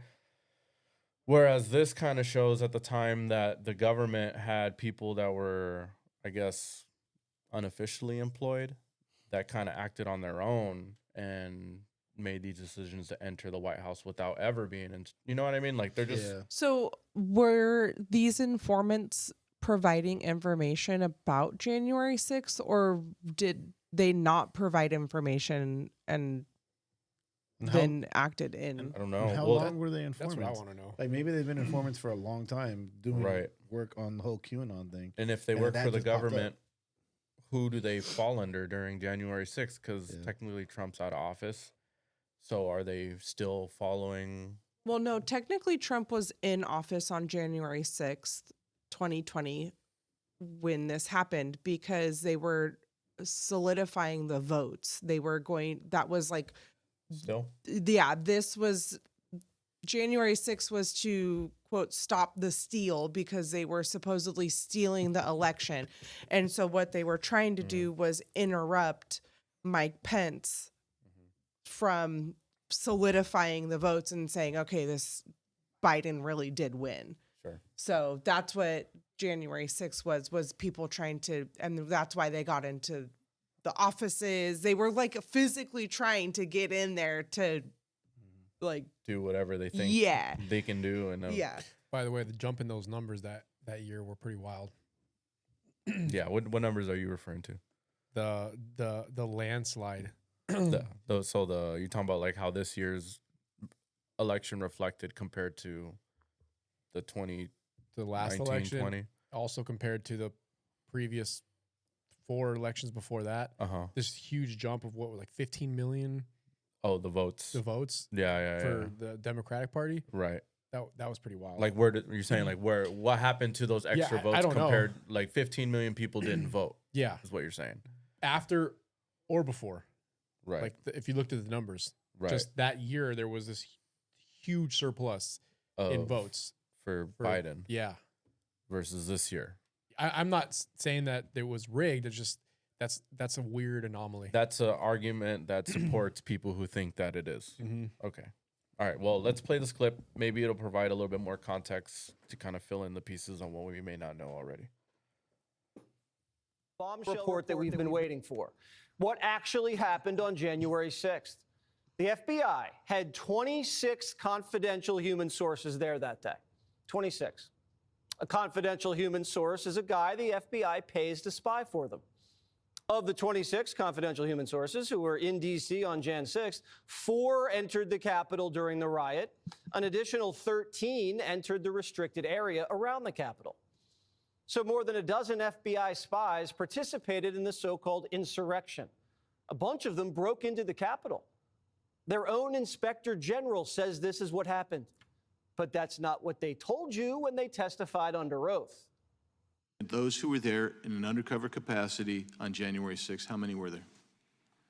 Again, I'm not sure that I can give you that number as I sit here. I'm not sure there were undercover agents on scene. I thought I heard you say you didn't know whether there were FBI agents or informants or human sources in the Capitol or in the vicinity on January 6th. Did I misunderstand you? I thought that's what you said. Well, I referred very specifically to undercover agents. Yeah.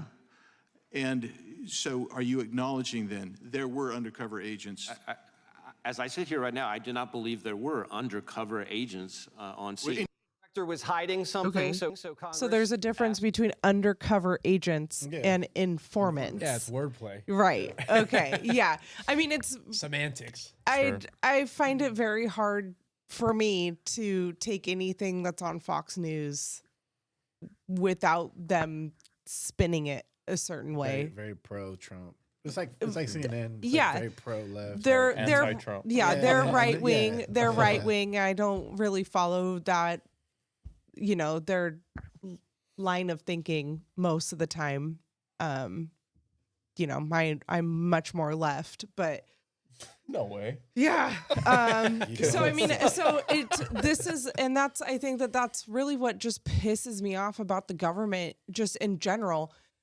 This asshole knows what he's asking. Undercover. No, there were no undercover agents there. That's different than an informant.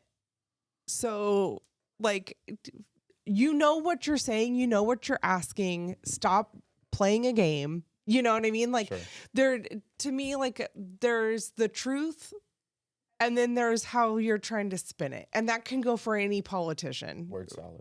Yeah, left, right, center, it doesn't matter. And they all have an agenda. They're slippery. Yeah, they all have an agenda. They all make money off of whatever it is the fuck they do. All right, let me play the rest of the clip. the question a different way. Listen. We gotta get on those. We gotta get on those Nancy Pelosi trains. I think there's an app you can. There is. Yeah. Did you have confidential human sources dressed as Trump supporters inside the Capitol on January the 6th prior to the doors being open? Again, I had to be very careful. It should be a no. Can you not tell the American people no? We did not have confidential human sources dressed as Trump supporters positioned inside the Capitol. Gentleman's time has expired. You should not read anything into my decision not to share information. Director Ray, confidential human gentleman's time. Ray's right. The FBI didn't have undercover agents at January 6th. They had confidential human sources. So what's the difference? Well, a confidential human source doesn't get health insurance or a pension.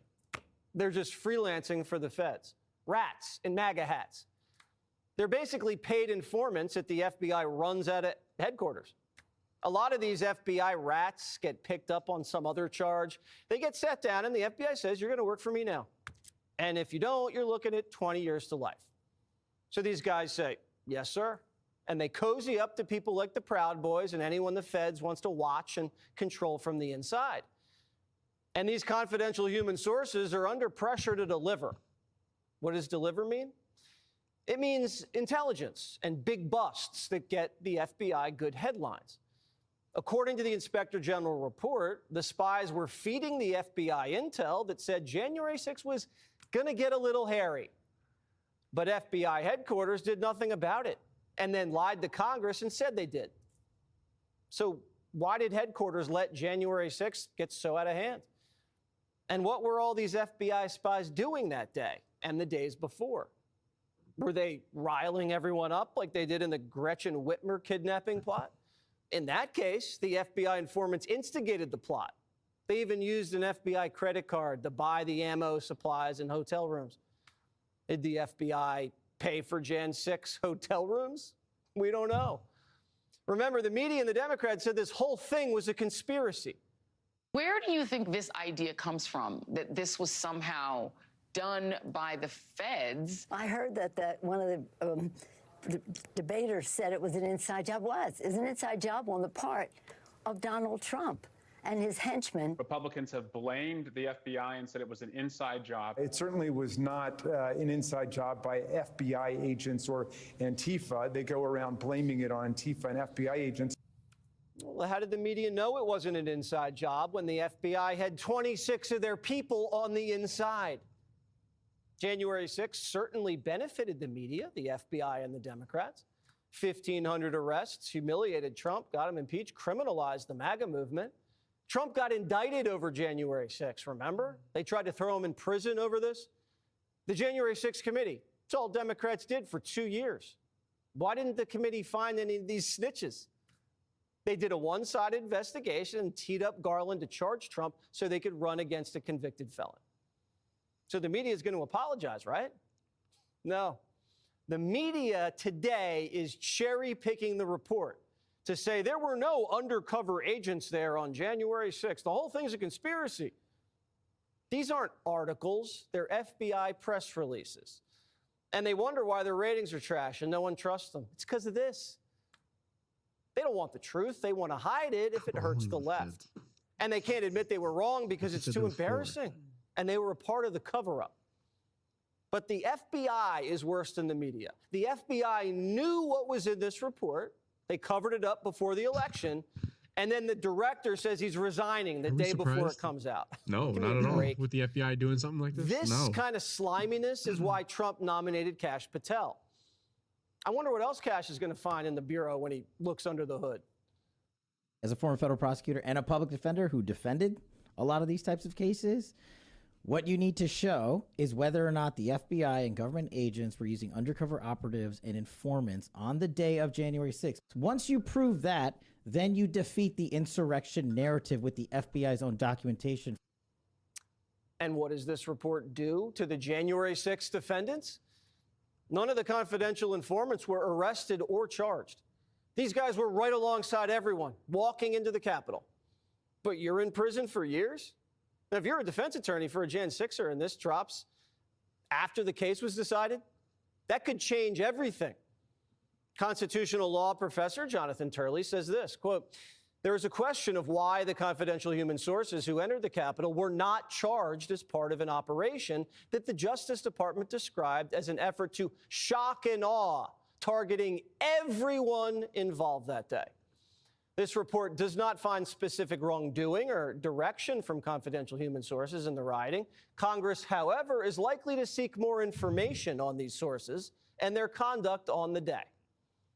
Are you allowed to commit crimes as a spy for the FBI and not get charged? How long is this video? Because they said this was the greatest attack on democracy ever. Said it was up there with 9/11. Traitors, they said, seditionists. They're off scot-free. You can try to overthrow the government if you're an FBI rat and just walk away. Congress has to find out. And what does this mean for All right. This is very biased from this guy. Yeah. I think it's funny. Oh, bureaucrats. They, like, oh my God, get out of here. The FBI is worse than the media. FBI killed JFK. No, it was the mafia. Was it the mafia? I'm not saying they did. I'm not trying to be. Well, didn't the FBI kill Martin Luther King? Yeah. That's like a fact. Like that is a known fact. Yeah. Yeah. I mean, I don't know. I mean, to me, they're capable of anything. I don't know. To me, it does take away that insurrection narrative, but I don't know. To me, that's. I don't see why that would be a question anymore. Yeah, I don't think it's surprising that the FBI had informants. Like, I think anything that happens, the FBI usually has a heads up in it. It just looks bad. Then why deny it? And then why try to make a joke and make it seem like anybody who thinks that, like, you're crazy, you're just a MAGA person? Yeah. Right. And I mean, you have to remember that you can't necessarily just arrest people just for being there at the Capitol, right? But then they got to the point where they were taking over the Capitol, and it from what I understood, it just wasn't enough security to like hold back these people. But I don't know. The whole thing is crazy. The fact that like that was even able to happen in this modern day, you know what I mean? Like that's just wild to me. Yeah. The questions, still to me remain. Why did they make it seem like something it wasn't? Yeah. So. Well, yeah. All right. Mm-hmm. What do you got next? Sarah Boone suitcase murder. How? It sounds like Sarah Boone put somebody in a suitcase. How hard is it to get out of a suitcase? We should test. Bring out the suitcase. We should test this. Right, theory. I got a suitcase right there. I feel like if I put Adrian in a suitcase and zipped him up, he's getting out of that suitcase. Or if it's get out or die, he's getting out. How hard is it to get? Apparently not. Oh, this is the one where it was like a joke. They were doing something and then started off as a joke, and then go ahead. Yeah. All right. I don't think it was a joke. This the video with like the person had their head out the suitcase. No. Roll it down I think she was trying to kill this dude. It started off by like, because the videos don't show like the context on like how he ended up in the suitcase, but she talks him into getting in there. And there are little challenges out there of people doing funny, like getting the suitcase with your head sticking out kind of thing. Yeah, I've seen that. So she already had this nefarious thought behind it on what she was planning to do once he was in there. Allegedly. Or is this? No. Nah, she did that shit. We need to look at this so you know. She starts talking about all the abuse he did to her when he's in the suitcase. This was definitely not. This was, to my opinion, this was premeditated. Like she planned this out. Yes. Okay. Dude must have been pretty small though, to fit in a suitcase and not get out. Her weapon of all time. You demonstrate for the jury where Mr. Torres' head was and how his body was positioned in the suitcase, if you don't mind. His back was this way and his head was here. She got her boyfriend to crawl into that suitcase. She zipped him shut inside of it and then taunted him while he begged her to let him out, saying that he couldn't breathe, and then went upstairs and just went to bed. And bringing out the suitcase in the middle of the trial was absolutely wild, and they asked her to show them exactly how she zipped it up. It took minutes. She had to have help to zip this thing up. I didn't know they were that airtight. Guess so, yeah. I mean, it's hard for her. Yeah, she's Sarah Boone. She was claiming that she was impaired at the time of this whole thing, and I think they're trying to illustrate how much effort actually went into her killing this dude. You can explain something to a jury in words, but having them actually see it done in action is a whole different story. I think she's cooked. All right, and let's see what else I got. I think she's cooked. Are you ready to see your brand on TV? Your competitors will... Is that guy speaking English?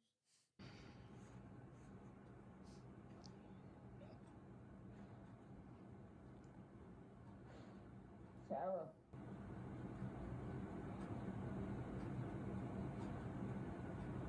Adrian's getting out of that. For everything you've done to He's me. never even gonna get in there to For everything you've done to me. Oh, this is the video? This Fuck is the you. video. This is him in there. Dude's in the suitcase. And she's recording, talking shit. Fuck He dies in that suitcase. We're watching Stupid. someone that's like in their last moments. That's Listen to my what she's name. Don't wear it up. Sarah, I can't fucking breathe, babe. Seriously. Yeah, that's when you do when you choke me. Sarah. She sounds drunk. She's not her words. Sarah. That's like one of my worst nightmares. You feel claustrophobic I'm so just yeah, watching. I'm so claustrophobic. Sarah, I can't breathe, babe. That's see on him, I you. hear him gasping. Like he's like, Sarah, I can't breathe. And you just heard her laugh. It's on you. Sarah. all right. Well, we get I the don't know what We get the gist of it. That's wild. So, I mean, before I have a couple other things to point out with her in this particular case, but I mean, let's say the worst, or maybe look on a devil's advocate side. Maybe this guy was an abuser of some sort. A, why would you record that shit? And then Well- B, like, that's not killing someone. I mean, I think of as somebody who's been lived in abusive situations, when you're doing things, you're already thinking ahead of like what the repercussion could possibly be She was ready for it then. for you fucking up, right? Mm-hmm. So she gets him in the suitcase. She had to have already thought, like, okay, I'm putting him in the suitcase and he's going to fucking die in here. Otherwise, she wouldn't have got him in there, because if he was abusive, she knew if she let him out that it was going to be her ass. She might be dead. Yeah. So, I mean, Does it come off that way? either she premeditated to like get him in the suitcase and kill him in the suitcase, or she really thought that like, or I mean, she had to have thought this through. Premeditated. Yeah. 1,000% premeditated. Yeah. Because even if what I get what you're saying, like she knows that if he gets out, he's gonna beat my ass. then She's gonna be dead. She made that choice though. Yeah. You made that choice to put him in there and kill him. If he gets out, not that it's okay to No, harass me, but like right. you're doing this to kill him. You're not doing And this then to sit there and record it and laugh. and that's my name, don't wear it out. That's wild. Psychopath. She's definitely. Well, the next clip definitely has her where she's not taking any responsibility. She's blaming social media for the fact that she's in trouble. Not taking responsibility. Oh my God. So let's see what she has to say. But it is kind of this lady, for whatever reason, she just the perception she has. She just comes off as a bitch She looks all like she did around. that shit. Look at her So hair. I don't know if she could have been the victim in a lot of this, but I mean, she definitely doesn't come off that way in a lot of No, this I mean, stuff. how do you, first of all, how do you convince your boyfriend to get into a suitcase, period? Yeah. You know what I mean? Like that's wild. Yeah. She probably got that hawk too. I guess. She's crazy. What did they say about that? Never mind.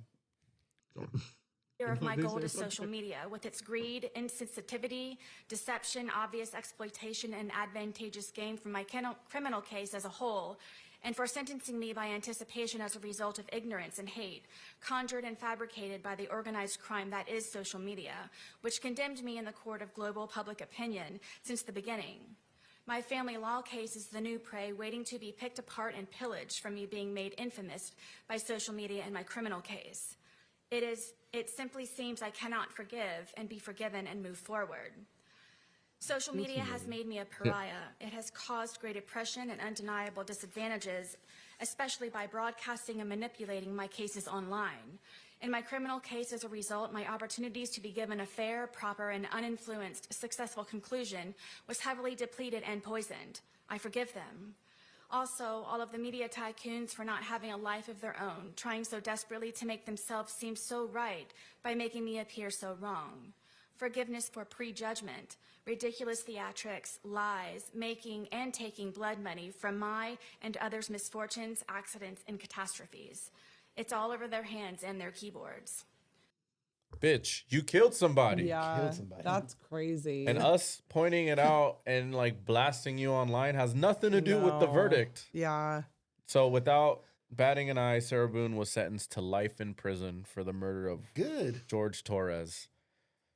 Just remember that this was social media's fault, but it's okay. She forgives us. Wow. Homegirl's crazy. Bro, like, how fucked up in the head you gotta be to even, like, try anything like that? I still want to know how difficult it would be to get out of a suitcase. You think so? You're under the impression it should be a lot easier than because not dying. I don't think it'd be compressed, right? easy. You probably can't create a lot of force. Yeah, and you can't move. Then you're or a lot of velocity to what's like the word? Like if you don't have the breath, you can't do anything. Exasperating. I don't know if that's so if your movements are very limited, you can't create a lot of force or I guess velocity, right? And then when you do try to do it, you're probably gonna get exacerbated, and then you're limited oxygen. Exacerbated before I got here. I think we're switching the word meanings around. But and also I would like this dude probably has to be pretty small to fit into a suitcase. Pretty thin. Yeah, she looks like she was. So if he's small guy, small and thin, maybe he doesn't have enough strength to get out of a suitcase. You know, and they're probably drinking, right? She said they were drinking. Yeah. She sounded like she was like slurring her words and Well, that's why put her underneath the jail. So one thing to make note of, numerous attorneys have quit on her due to how challenging she's been to work with. I bet. So let me make sure I'm getting this correctly. Is that her flyer? It's so she posted a flyer. Okay. So in the latest what the fuck true crime news, accused suitcase killer Sarah Boone, who was recently ordered to represent herself due to having 8 attorneys withdraw, has requested the judge to post this in the break room. In his break room? Oh, in his break room. Looks like an advertisement for a what's an MLM? Multi-level marketing. Got it. That was like LuLaRoe or... Got it. Yeah. Inmate seeks attorney. Looking for a prosperous challenge? Ready for a close-up on national television? Are you zealous with a side of keen? Show the world who you are with your original creativity, extraordinary expertise, confident ingenuity. Qualifications must include being trustworthy, honest, passion-driven, open-minded. So it's just like it's like a job. Are you psychotic with the side of sociopath? Yeah. No. This girl's Opportunity wild. awaits Sarah Boone, and they got her fucking little bookie number in there. Orange County Corrections. Do you travel lightly, or do you use Invest big suitcases? in the oppressed. Believe. Wow. Yeah. So that is delusion. She's like, if you're interested, you better pack your bags. Right. It's fucking insane. That's crazy. Do you guys ever think you would get tricked into some bullshit like that? Getting put. Well, first of all, no, because I'm claustrophobic. I'm not getting in a fucking suitcase. Hell no. Yeah, I would never get in for that reason. But I mean, I can barely. I can't even sit in the back of a van. I also wouldn't. So I wouldn't get in for Lindsay's reason, but I also wouldn't think that if I did get in, I'd be in a relationship where she wouldn't let me out. Right. So that's part of the, I guess. No, I mean it. Some people are, why the fuck would you get in a suitcase? Right. There's some people that are like that. That definitely felt very like abusive on her end. We're like not kink shaming, but like no, that's their thing. Yeah. No. Well, if it was their thing, he'd still be alive, right? Yeah. I mean, most people who partake in their kinks responsibly have, trust, a foundation of trust. Usually, maybe she was drunk and then she woke up, like she passed out and she woke up. Oh, no, man, supposedly she went upstairs. Yeah, I know. And I was just making a joke. Maybe she just passed out. I was like, oh man, that's woke up crazy. too late. Didn't set an alarm. Nah, I just know Speaking of crazy, speaking of crazy bitches, Lily Phillips had sex with 100 men in one day. Her next goal is to have sex with 1,000 men in one day. All right, should I play video? Let me just play video so we can get our thoughts uninterrupted.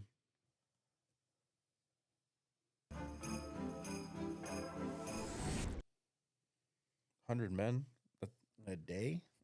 You're pretty excited, were you? No, because they were talking about this. No, they were talking about this on Rory and Mo. Yeah. Yeah, they went in depth about it. Like, So to kind of set the scene, I'd finished a 14-hour slog of a very hard and stressful day. It was then extremely overwhelming because as soon as I finished, I didn't really think I even got time to shower or eat or anything. There was a camera crew there filming me and kind of, you know, prodding me with questions about the day and everything like that. And it was very overwhelming. And obviously, like I talked about in the doc, it was also coming from a place of like, I felt like I did a disservice to some of the guys, in the fact that, you know, we promised a service of 5 minutes and some of them I had to cut short because we just weren't going to get them all in, to be honest. So yeah, that was kind of where it came from. And obviously it was just very intense. Like, it was a very stressful day. And then there's a camera crew all of a sudden appear and asking me questions for an hour about how everything went and just, you know, kept kind of prodding me. So the whole reason why we actually did the 100 was like a dry run for the 1,000. That was kind of the idea. Because I have a love for like gangbangs, group scenes, things like that. And, you know, after about 6-7 months of shooting porn, I was a bit like, it's all samey, you know, it's not very unique or anything like that. And I wanted to do something exciting for me. This makes it wilder. Because, you know, this is what I love at the end of the day. I was just like, I want to challenge myself a little bit. And I came up with the idea of maybe breaking the world record. Get a job. I thought, you know, it hasn't been broken in 20 years. That would be kind of iconic. And so my team was like, whoa, slow down. You know, you got to walk before you can run kind of thing. And so that's when they decided, why not we do the 100? Like, so, see how you go on the 100, see how you feel, and then we'll talk about the 1,000 kind of thing. And so I did that 2 months back, and then kind of more or less straight after I kind of started promoting, then I was going to do the 1,000. Because it did go really well. And what was great was, you know, we can learn from the mistakes I made that day and change that for the 1,000, you know, to make it so much more streamlined. And yeah, so that's kind of why what's going on here. On the day, obviously, we said to the guys they're getting 5 minutes each, and that meant 1-to-1 time. It was quite intimate, really. You know, me and them just in a bedroom, and you know, when they came in, they had shoes, socks, trousers, belts to take off. I got on the bed. You know, also I didn't want them to be nervous, so I wanted to, you know, just chat to them a little bit before. You know, how are you? Where are you from? You know, how's your day going? Lay on the bed. And so that kind of took up quite a lot of time. You wouldn't think it, but it all really adds up when you're doing this with 100 people. And so then when they got to doing their 5 minutes, and they got, you know, they got their 5 minutes, and then they got dressed after, and that took so much time. And, you know, that's something we've definitely changed. Everyone's got to be undressed from bottom half down, ready to go. This time we're also going to have like fluffers, like girls who are there just predominantly for oral to get the guys ready and hard for me. So that will save so much time as well. What else? I'm trying to think now. I think as she's so pretty. She's talking about this like a coaching staff breaking down film. She's First really thoughts, pretty. First thoughts, wifey. Very nice. No. Never. Would I wife her? No. You fucking kidding me? 100 men? She's talking about this like in one day, breaking down film, but she doesn't like come X's off. and O's. She doesn't come off like the stereotypical whore, porn star, however you would think a promiscuous person to this level would be. So it's a little.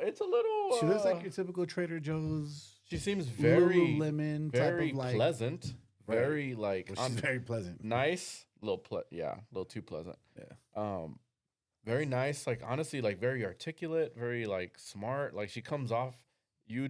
It is very just crazy to find out.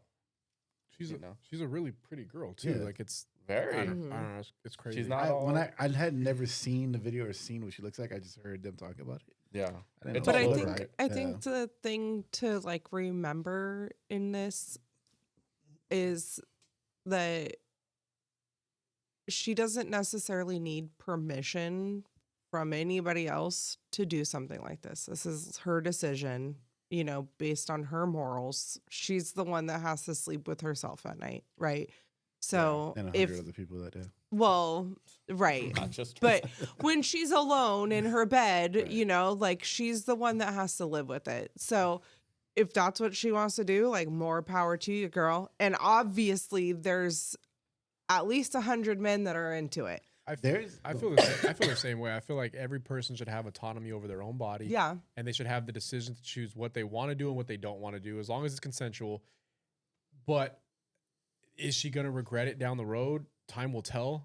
And what, you know, like Lindsay said, what is when she goes to bed at night and she thinks like, I just had 100 dudes run through me today.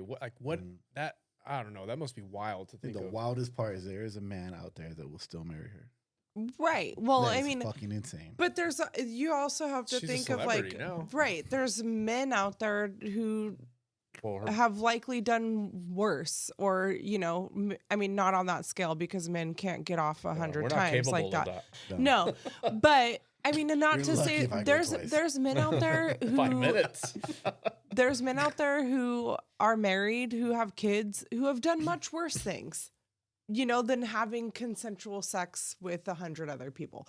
That in a day. So wait, what do you mean they've cheated on their wives and stuff? I mean, yeah, there's a lot of people, you know, the moral or ethic argument on this is that it's her decision, you know, and just because not saying you particularly, but just because you don't agree with it doesn't mean that it's wrong or that, you know, this was her choice.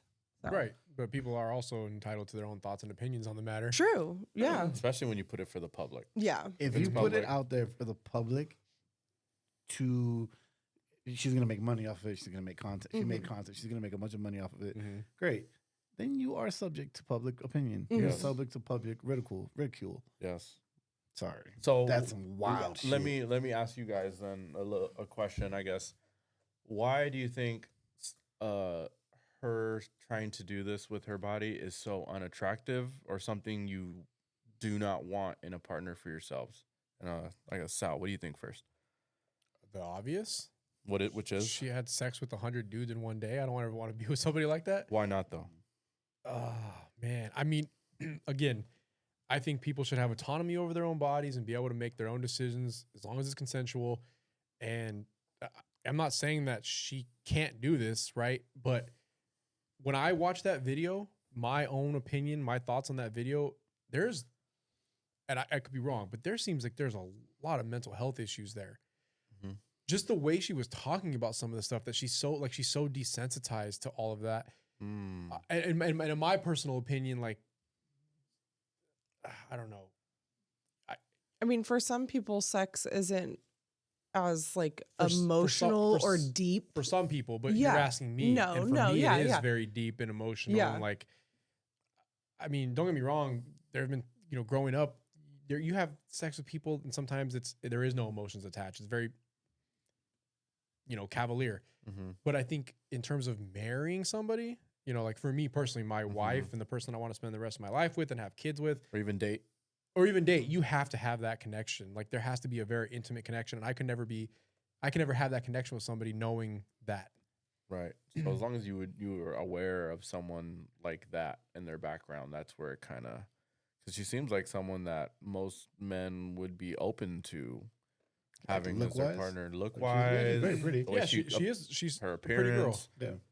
the way she came off. Yeah. What do you think?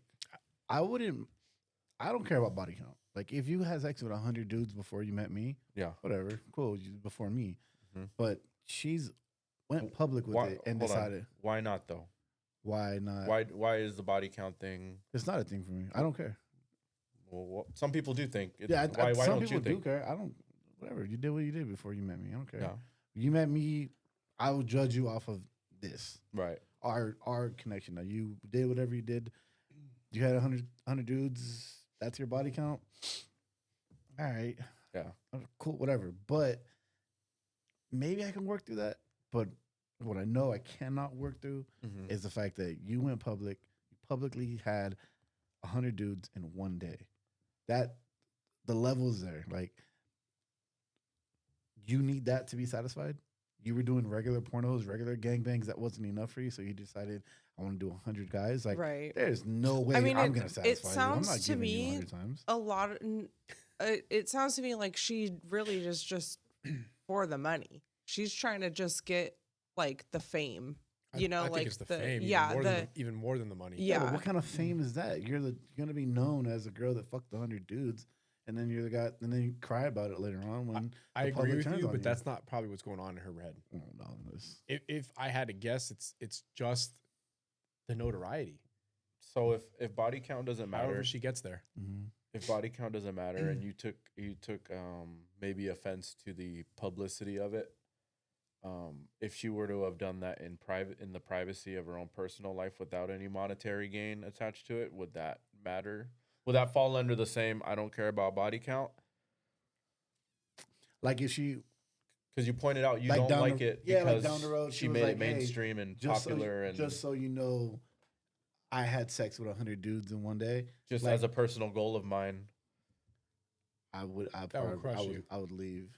I know you. That would crush you, bro. So where does that differentiate for you with body count, and then why it's not okay anymore? Well, sex 100. You let 100 different men inside you in one day. Yeah. Like that's just fucking insane. That's weird. Why is it insane though? This is weird. Like I don't think that it's like necessarily, like, for lack of better words, natural in regards to like human ability. You know, obviously if this was like a normal situation just in public, she wouldn't be having sex with 100 men in a day. There's a lot of planning that goes in with it, you know, whereas if I think that that's the thing that is so just like mind blowing to me is like the unnaturalness of it. You know, like I can understand promiscuous people and, you know, maybe hitting it a few different dudes in a day, but having 100 dudes in a day, it's not like, it's not like a human nature thing to want to do 100 dudes. Having sex with multiple people in a 24-hour span, I don't think that's as crazy as having sex with 100 people. Like that's just fucking nuts. And I think Mikhail is trying to go back to looking at this like purely objective. And I get that. Yeah. But to answer the question that you were asking him, for me, it's not objective. It's very subjective. And it comes back to what I would want out of a partner. And that's not something that I want. But that's my personal preference because there is a guy out there, to Adrian's point, that's going to wife her up and maybe even have kids with her and be okay with it. I think more power to you. For me, I think the thing is like, if she does have kids in the future, having to be that kid. And I mean, I don't know if this is her real name, Lily Phillips, or if this is like her stage name, but for your kid to possibly Google you and the headline that comes up is this, you know what I mean? That's the kid looks up 101 Dalmatians and she pops up. Right. I mean, there's a lot of, I mean, there's comparison. A lot of, but I think that goes for any type of behavior, you know, like you could be a parent at any point and, you know, fuck your life up. How many adult stars do you hear about like years later regretting a lot of the stuff they did? A lot of them in the adult industry. A lot of them, right? I don't know. Is she gonna regret it down the road? Maybe not. I mean, millionaire. And I don't think she's like scum of the earth. I don't think she's a gross human being. I just could not wife her. Could I be 123? Sure. But would I wife her? No. Wait, so you'd be down to wait in line? Why that Not number? in line. No, I'm not waiting. Why in that line. number? Why? Like Would if you I be met down her, if you like didn't? if I met her, You had and an we're like- appointment. No, I wouldn't schedule an appointment. Like if we met and we're like, oh yeah, whatever. I'm like, oh, you're that one girl. Oh, cool. Would I do it?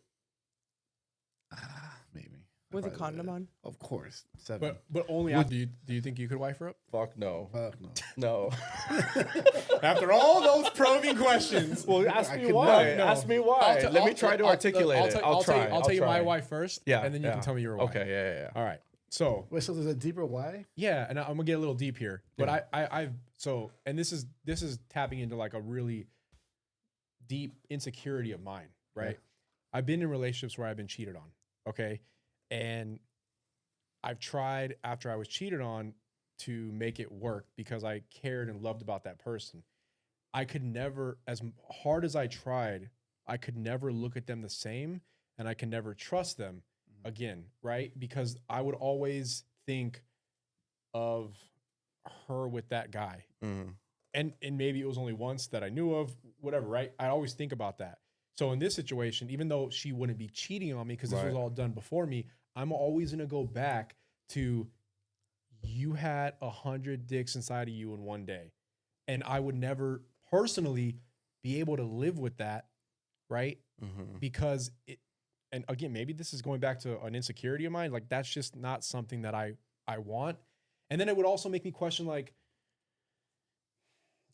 if you're that willing to do that, are you cheating? No. Like that, again, probably tapping into some insecurities, but are you willing to just like go up? Because like sex is so meaningless to you.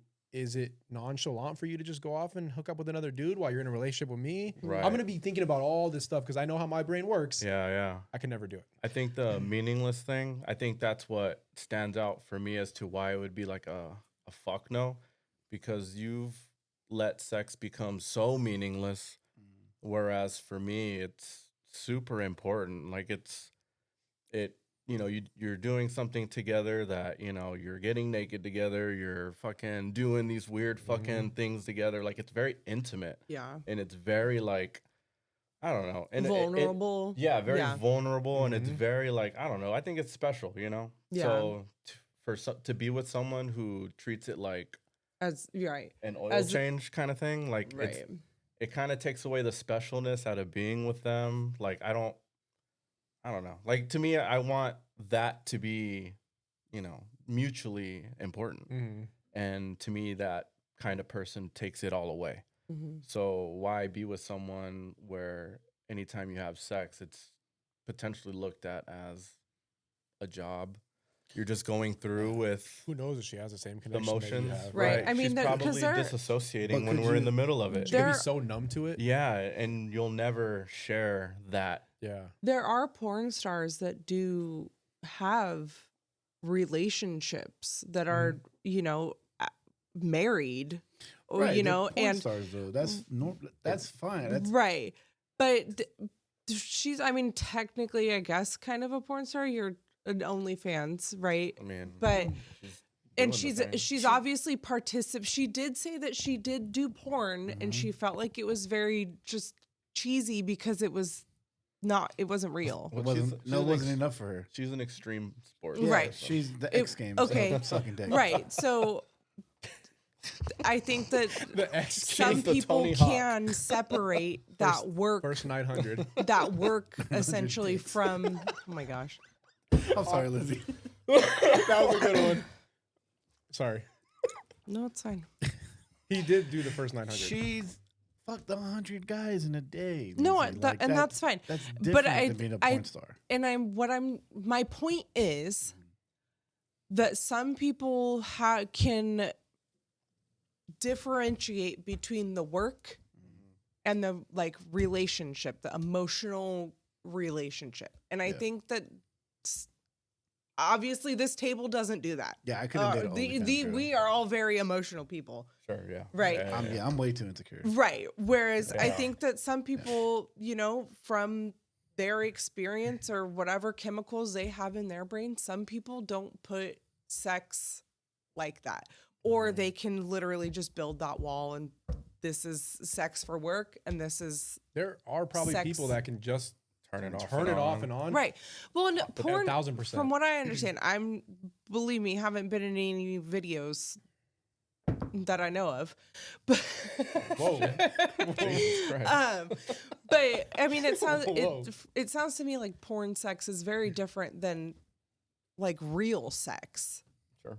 You know, there's people around, you know, people talk about how awkward it is to have porn sex and, you know, the work that goes into it, that There's a everybody camera that's guy. everybody that's involved. It's not necessarily like falling in love, you know, Oh, yeah. with somebody. Buffers and stuff too. Yeah. Yeah. So I think there's something chemically wrong with somebody that wants to have sex with 1,000 guys in one day.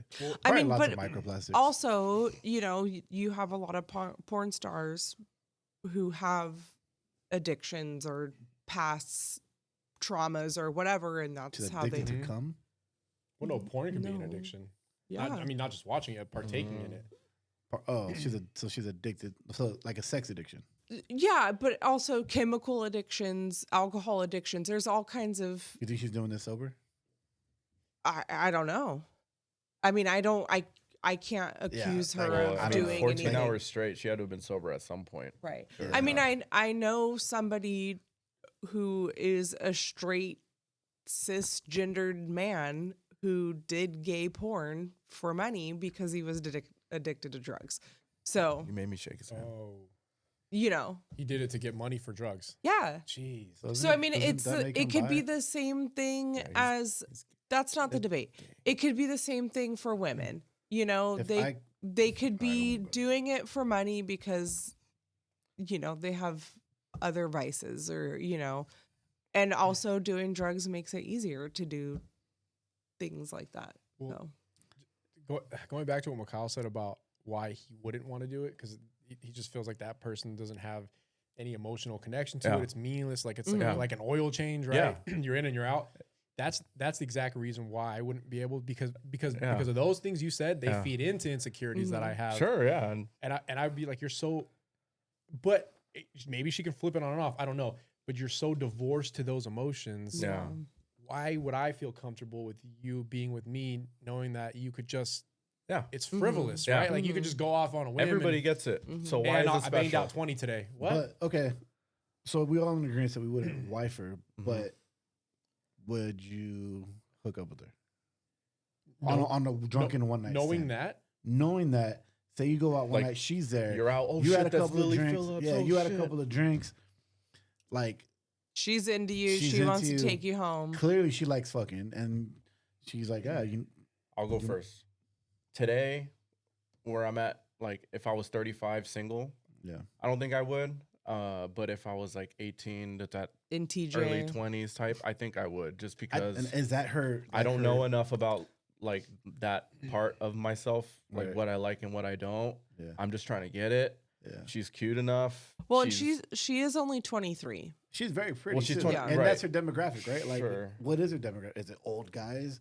I don't. That just I don't want to know. fuck a young Anybody. girl? Is it 18-year-old fucking redditors? For or just 100, wanna it's be- anybody. Yeah. Right? Like, So I mean, younger me, I honestly think I would be open to it, just because I don't know any better at that. I just want to get it how I can get it, and Yeah. she's cute. That's it. You know, I don't think I'm have with you on that. I'm not mature enough to understand like the connection part yet. I'm just looking for physical just looking for a nut. You just want to satisfaction go out and get a nut. and then, you know, shamelessly like just say I hooked up with this baddie or whatever, you know, and that's it. And it's as surface level as that. Yeah.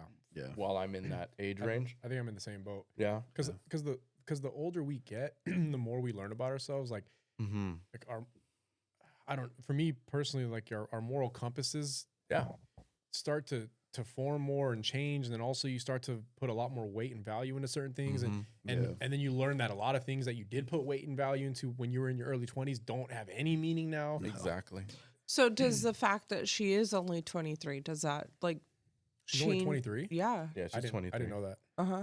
She's only 23. So, I mean, you know, knowing that as a younger person, you would probably be down, does that change, you know, your opinion? She's so young.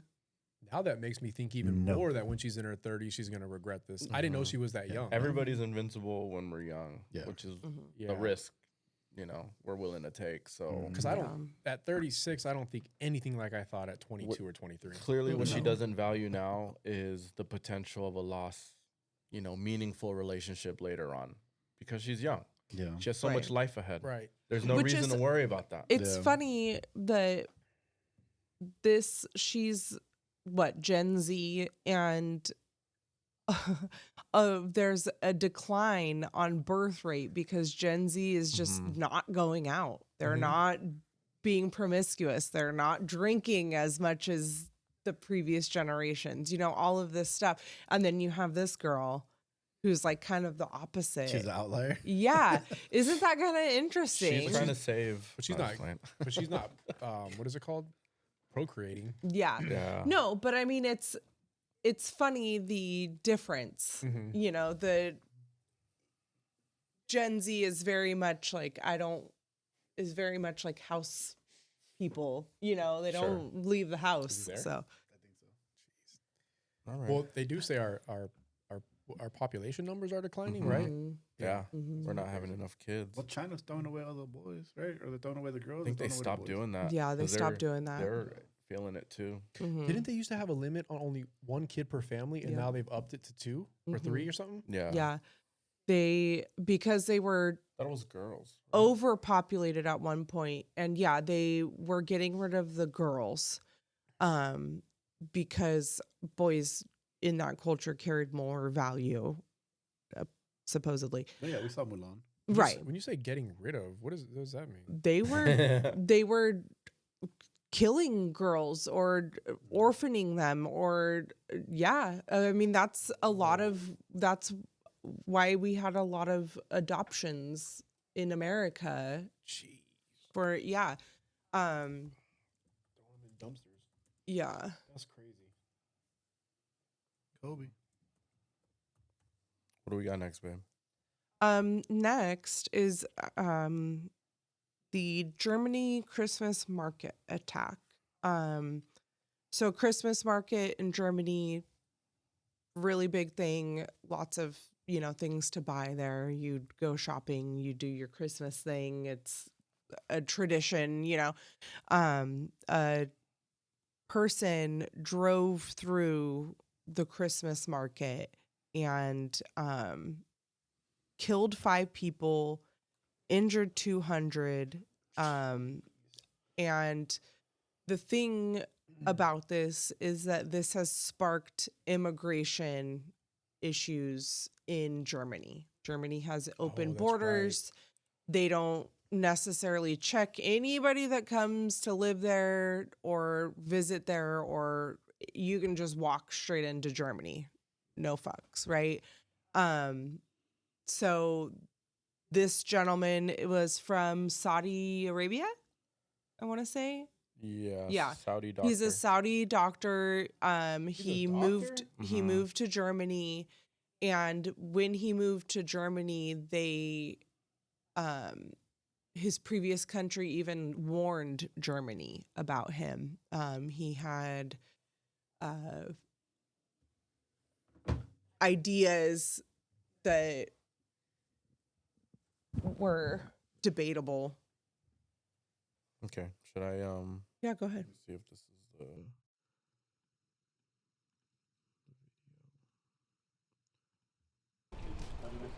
the der Tatverdächtige herkommt, was wir hier für Basis. When it became clear where the suspect came from and what kind of basic data we have here, 50-year-old man from Saudi Arabia, first name Taleb, it didn't take us long to realize that this was a person who was known for his online activities, particularly as an anti-Islamic figure in the global right-wing extremism scene. We were then able to confirm this lead relatively quickly and pursue it. Und fühlte sich eben verfolgt in den letzten Jahren von Geheimdiensten. And he felt that he had been pursued by secret services and state authorities, especially in Germany in recent years, and saw this as part of an agenda against refugees like him, who he saw as the true and only legitimate asylum seekers, who stand against Islam, who leave their home country, especially Saudi Arabia, and are because of that which is true that Saudi Arabia is a repressive regime in which critical people are persecuted, but that they are also deliberately disempowered and persecuted here, and instead, people are deliberately brought here who pursue an Islamist agenda, so to speak, and want to destroy Western societies in the long term. Wir langfristig die Gesellschaften des Westens zerstören wollen. Das heißt,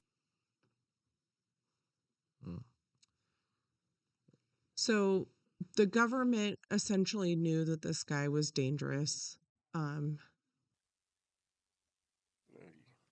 He's going. So this is the video of. You can kind of see the car, the size of it, and he's going so fast. You can see it, like people already fucking getting plowed right here. So this is a Christmas market, super congested, like down this little aisleway. Yeah. Does not take his foot off the gas at all. And there's more people down that way. That's crazy. Oh, that's hard to watch. Yeah. So he's speaking online anti-Islamic, but also speaking out for the refugees, you know, saying that people are against the refugees, and the government essentially didn't do anything to stop it, even though they were warned. And so now it's sparking debates in Germany about closing borders and not allowing people to come. And yeah, that's... Yeah, this is rough. Okay, I think we already saw this one. Damn. Yeah. Let's see this one. Yeah, we need to have a segment just possibly an explosive in the car right now. How does that tip the scales toward this being some sort of real terrorist attempt, Al Qaeda or something of that nature? Very much towards international terrorism, and that again, these people never went away. You know, we've been looking at domestic extremists quite a bit here in this country, but international terrorism has not gone away. You know, we sort of kicked the hornet's nest in the Middle East, and they have a long-term. You know, they're playing the long game, if you will. To that point, Chris, there's possibly an explosive in the car right now. How does that tip the scales toward this being some sort of real terrorist attempt, Al Qaeda or something of that nature? Very much towards international terrorism, and that again, these people never went away. You know, we've been looking at domestic extremists quite a bit here in this country, but international terrorism has not gone away. You know, we sort of kicked the hornet's nest in the Middle East. Fry off the ground. And they have a long-term. You know, they're playing the long game. If you. I can't believe you only killed. Did you say 5? 5 killed. 200 injured. I mean, that's a lot of people injured, but with that, what we just watched, I'm surprised that wasn't way more than 5 people dead. Yeah. Yeah. I mean, I imagine at a certain point, there's just so many bodies at the front of the car that it's just bodies hitting bodies, as opposed to, I've seen The Walking Dead, and the way that they make it seem like cars going through zombies, it doesn't seem like it would be that easy. But then you see something like this, and it's pretty. Yeah. It didn't look like the vehicle slowed down very much either. Yeah, that had to have been like a supercharged BMW or something. Like, yeah, the open borders thing is an interesting, I guess, talking point about this, whether or not that affects whether this would happen, you know, or why it happened. I don't. Right. Yeah, I don't know enough about it. Is it a religious thing? Is it because of them? That's like an anti-Muslim thing? Well, the part of this situation is that there's a lot of protests in Germany right now to close the border because they feel that, kind of how this guy made a comment about these people with these backgrounds, they're not trying to assimilate with the countries that they're coming to. They're trying to eliminate, I guess in this case, because they follow a westernized culture. They're against that. They're anti that, yet they're allowed to come in and practice things that are able to, I guess, mean, take down their. Considering America has closed borders, right? We're supposed to be checking everybody that comes in, but there were still terrorist attacks on American soil. I mean, it's hard to say that a closed border stops these things from happening. You know, So the protests are happening because of this. Yeah, and Well, the protests are happening prior to this too, right? no, the protests, the actual physical protesting, like, gatherings and all that happened after this took place. So people started getting an uprise, I guess, started forming after this, almost like the last straw, and they want change in their government now. Yeah. So I mean, yeah, I mean, it's tragic, but I mean, also doing it in an area, you're celebrating Christmas and it's supposed to be a joyous time, and then you have something like this happen. It's really hard. Yeah, I wish I think for a had lot of more people. on the motives. I haven't been able to find that Well, yet. there's a link here. It says about the killer. Did you click on that one? Yeah, I think that was the one I just. Yeah, I clicked both.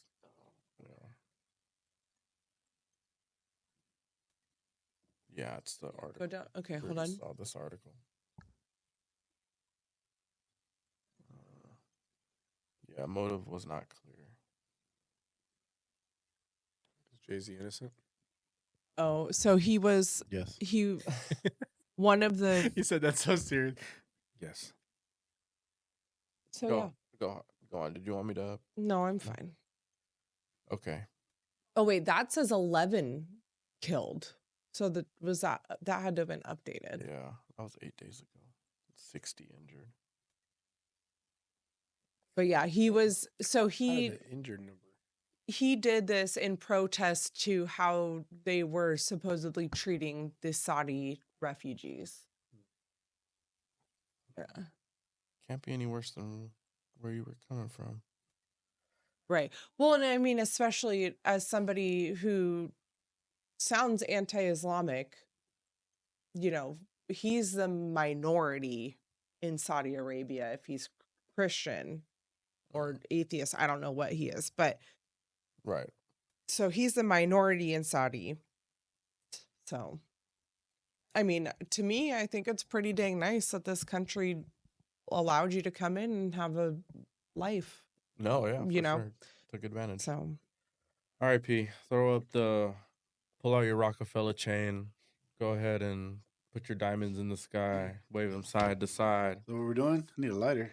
Yeah? I need a lighter for. So what do we got next on the agenda? Go ahead and read it out. Yesterday. Egregious. Should I? You want me to play the news? He's egregious. Or do you want to? Let me. I'll let you kind of figure out your. We're gonna edit the shit out of this. Your candle really quick. Why did you move it? Yeah, what are you doing, man? Try to put it in the center. Well, you can't see it behind your thing. All right. So this one kind of gives away the end result. So I'll let you kind of. Let's start with the accusations? how the story came. Yeah, the accusations and where they all came from. Busby, right? Busby's the name of the lawyer that is filing everything against Diddy. And I guess from what I've read related to Jay-Z, this specific case, this specific alleged victim is saying that the night that this allegedly happened, it was Diddy and an unnamed celebrity and an unnamed female celebrity were all in the room as she got raped by Diddy. Okay. That was the first accusation. And that's what Busby then filed or added it to the charges that are against Diddy right now. A month later, after letters and attempts from Busby to get Jay-Z to settle, Jay-Z doesn't settle. Jay-Z says, no, we're not going to give you any money. Let's take it to court. So then that's when Busby goes public 2 days before probably one of the biggest days of Jay-Z's life, right? When his daughter is going to be coming out on this box office Disney media press run. If you're trying to get somebody into a corner to come out and give you money, I can see him taking that angle where, like, you don't want to take the spotlight away from your daughter. So you just pay him. Just pay. Like, just get the money. Just get the money to, like, pay the money to get to, that way all this is not going to affect your daughter's first, like, very huge box office. This is what I would imagine. It is his tactic. So Jay, from what we read, didn't give any money, didn't settle, didn't do any of that. Said, let's take it to court. Busby then went public and put out these charges that these bullshit charges. Yeah, these egregious allegations that Jay-Z had a part in Diddy raping a 13-year-old.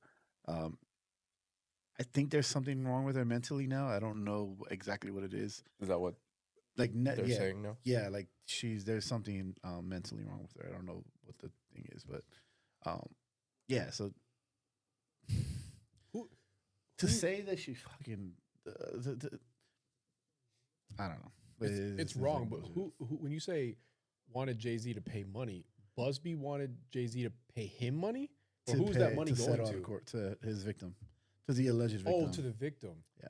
Okay. So the lawyer was sending letters to Jay-Z's attorney. Which obviously the lawyer is going to get a part of that money too, right? For representing the victim. Which is, I think this is common practice, right? Like I'm sure multiple celebrities, thousands of celebrities have people that say, hey, like I don't like the way you touched me. Give me $50,000. And then they settle. It's like I don't want to deal with this. Yeah, it's like ambulance chasers where it's just a dirty game. And right, if you have that much to lose, imagine Jay-Z. He's in charge of the Super Bowl performance. He's in charge of, Rock Nation. He's in charge of, his daughter is about to go on this Disney box office Disney press run. Like, of course you don't want any sort of bad publicity, but you also can't give in to these types of bullshit allegations of what it's going to do to your image. And that's why he fought back so hard and fought back so the things that he said were just like, the way he said it, like, I'm going to show you how different I really am. Like, I'm not going to give you any money. You're not going to get a red cent from me. Like, knowing that, and then knowing what he said too was like, I have to go home and explain this to my daughter, who is at the age where her friends are going to be talking about it. Like, imagine that. You're a 14-year-old kid, 14-year-old daughter, and her friends are saying your dad raped a 13-year-old. Like, I don't know. I had no idea until right now that this was happening well before it was public. Yeah. Between Jay-Z's, I'm assuming, attorneys and lawyers and Busby. I didn't know that until you said that right now. Yeah. And then it went public because he was like, F you, I'm not paying you nothing. It went public because he wasn't going to settle. Wow. He wasn't going to give no money to him because he didn't do anything. Damn. Then the little girl, or the girl, gives an interview. Right. And goes on to later on say that she did not, first she said that at that night of the party that she was talking to one of the members of Good Charlotte, Benji from Good Charlotte. Okay. She said she specifically remembers having a conversation with Benji from Good Charlotte about his tattoos, because it was like a religious tattoo. Benji's people from Good Charlotte came out and said they weren't there.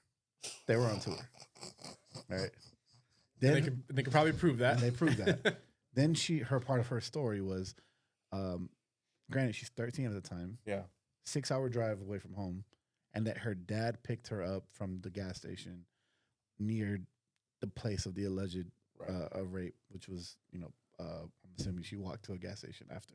Right. The dad came out and said, if something like that happened, I think I would remember it. Okay, so he doesn't remember driving that far. 5 hours to pick up your daughter. Pick up from a fucked up night. How did none of this get sussed out by Busby?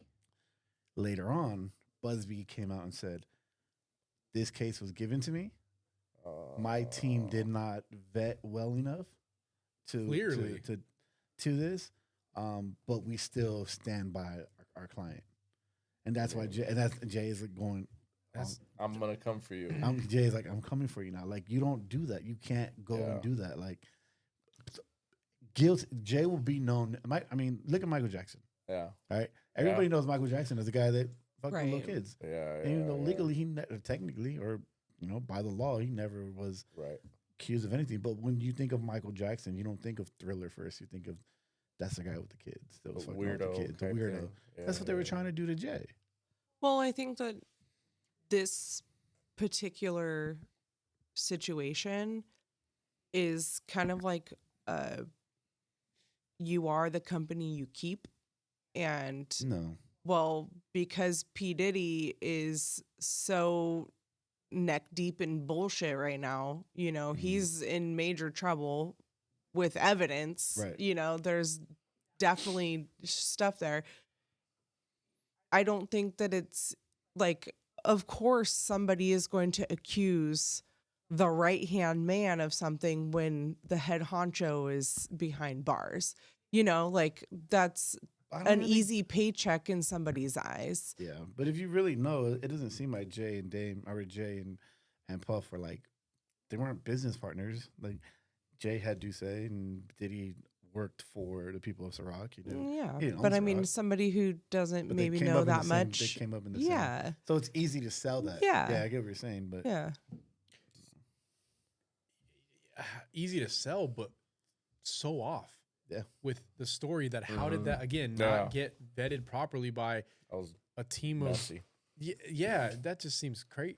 I don't know. It seems also I also want to know, like, is there any validity to her story? Because they always say the truth lies somewhere in between, or is it all crazy and made up? I mean, I can't speak to what she's accusing Diddy of, but it sounds like all the research that I did, her Jay story just doesn't match up. And why come out a month later? And then also, the NFL came out and said, we stand by Jay. Our agreement is not going to change. I feel like the NFL probably has unlimited resources to do their investigation. They probably investigated it, which is as they should have. They found out, they did their results, and if they stand by him, somebody that cares about their image as much as the NFL, like, why are they still choosing to be on Team Jay? Or they were paid off. I mean, right. But I mean, it just seems like, but it just seems like if the NFL, if there was any percentage of this being true, the NFL would have stepped away. Yeah, and if the NFL gets paid off, like what does that number look like? Does Jay? I mean, I know Jay's stupid wealthy, but does he have enough money to pay off the NFL? I don't think so. I mean, you're talking huge numbers. That's the ultimate good old boys club, right? The NFL owners and Roger Goodell.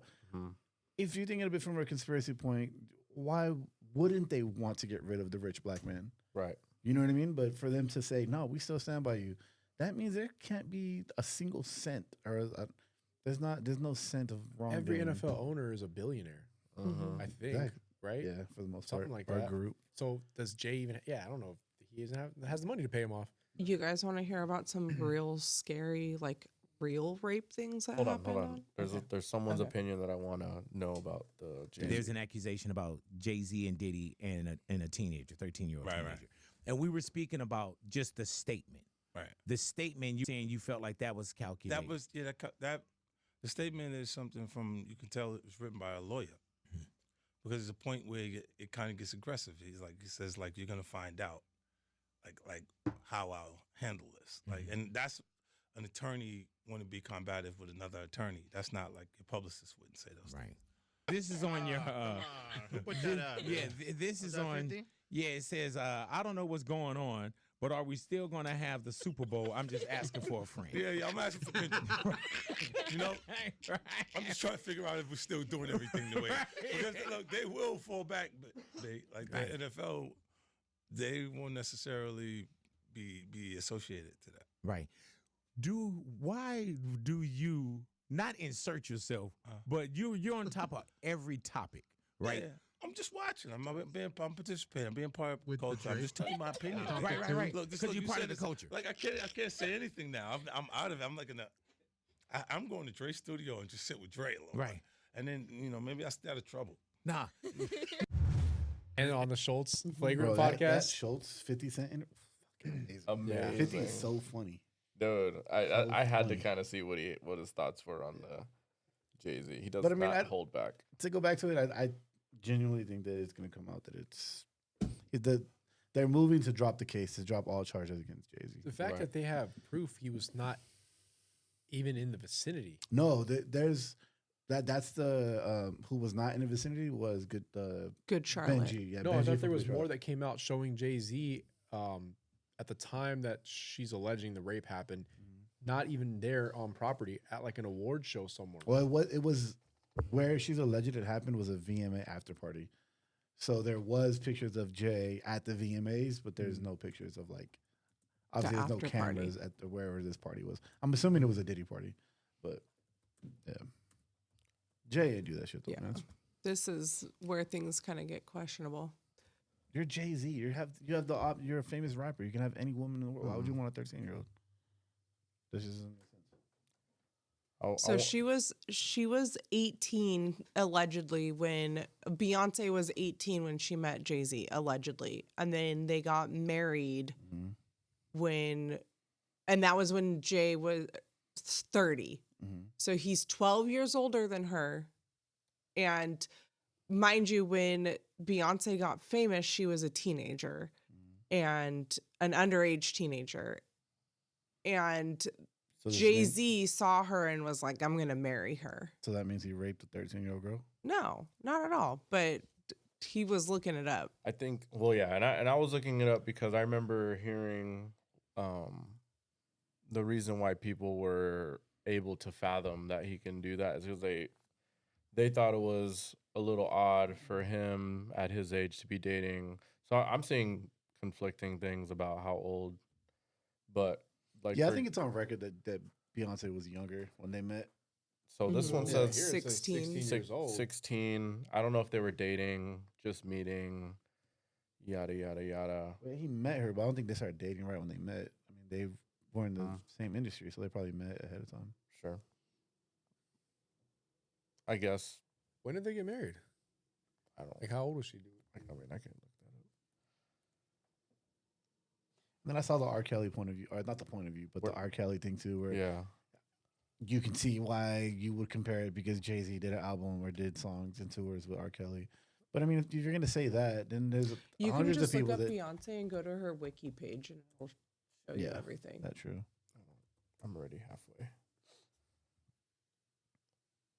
So are people trying to play the angle that She was 26 when she got married. I don't know how long they've been together already, but are people trying to play the angle that he might That would, I mean, if they allegedly met when she was 18 and they got married when she was 26, they met 8 years ago. But that photo said that they were 16, that she was 16. So they had met 10 years. I don't know. I guess those are the devil's advocate, the counter side of why they could fathom it, just because it comes off odd, knowing what we know. I mean, of there's all kinds of pedophilia, obvious pedophilia in Hollywood, and it's not just a picture of Beyonce and Jay-Z when she was 16. Tiger was fucking Kylie Jenner for like she was on the Right. show, like, and there was nothing wrong with it. Everybody was okay with it. There's Wilmer Valderrama was with Demi Lovato, with Mandy Moore, when they were 16. You have Mila Kunis on that 70s show when she's 13 with all of those, with Masterson, Danny Masterson, who has been convicted on sexual abuse allegations, and then they kind of stand by him still, though. No, what? I heard Mila and Ashton. Yeah, and like, they ended up him, taking back that letter supposedly because Mila said that they wrote that letter with information not being disclosed to them. So, but all that to say, The Rock still lives. Jay-Z's innocent. So see this? Yeah. See this? Can't do that shit. Can't do He that. he never went to Epstein's Island. Yeah, and what is that exactly? What do you got there? It's a work of art.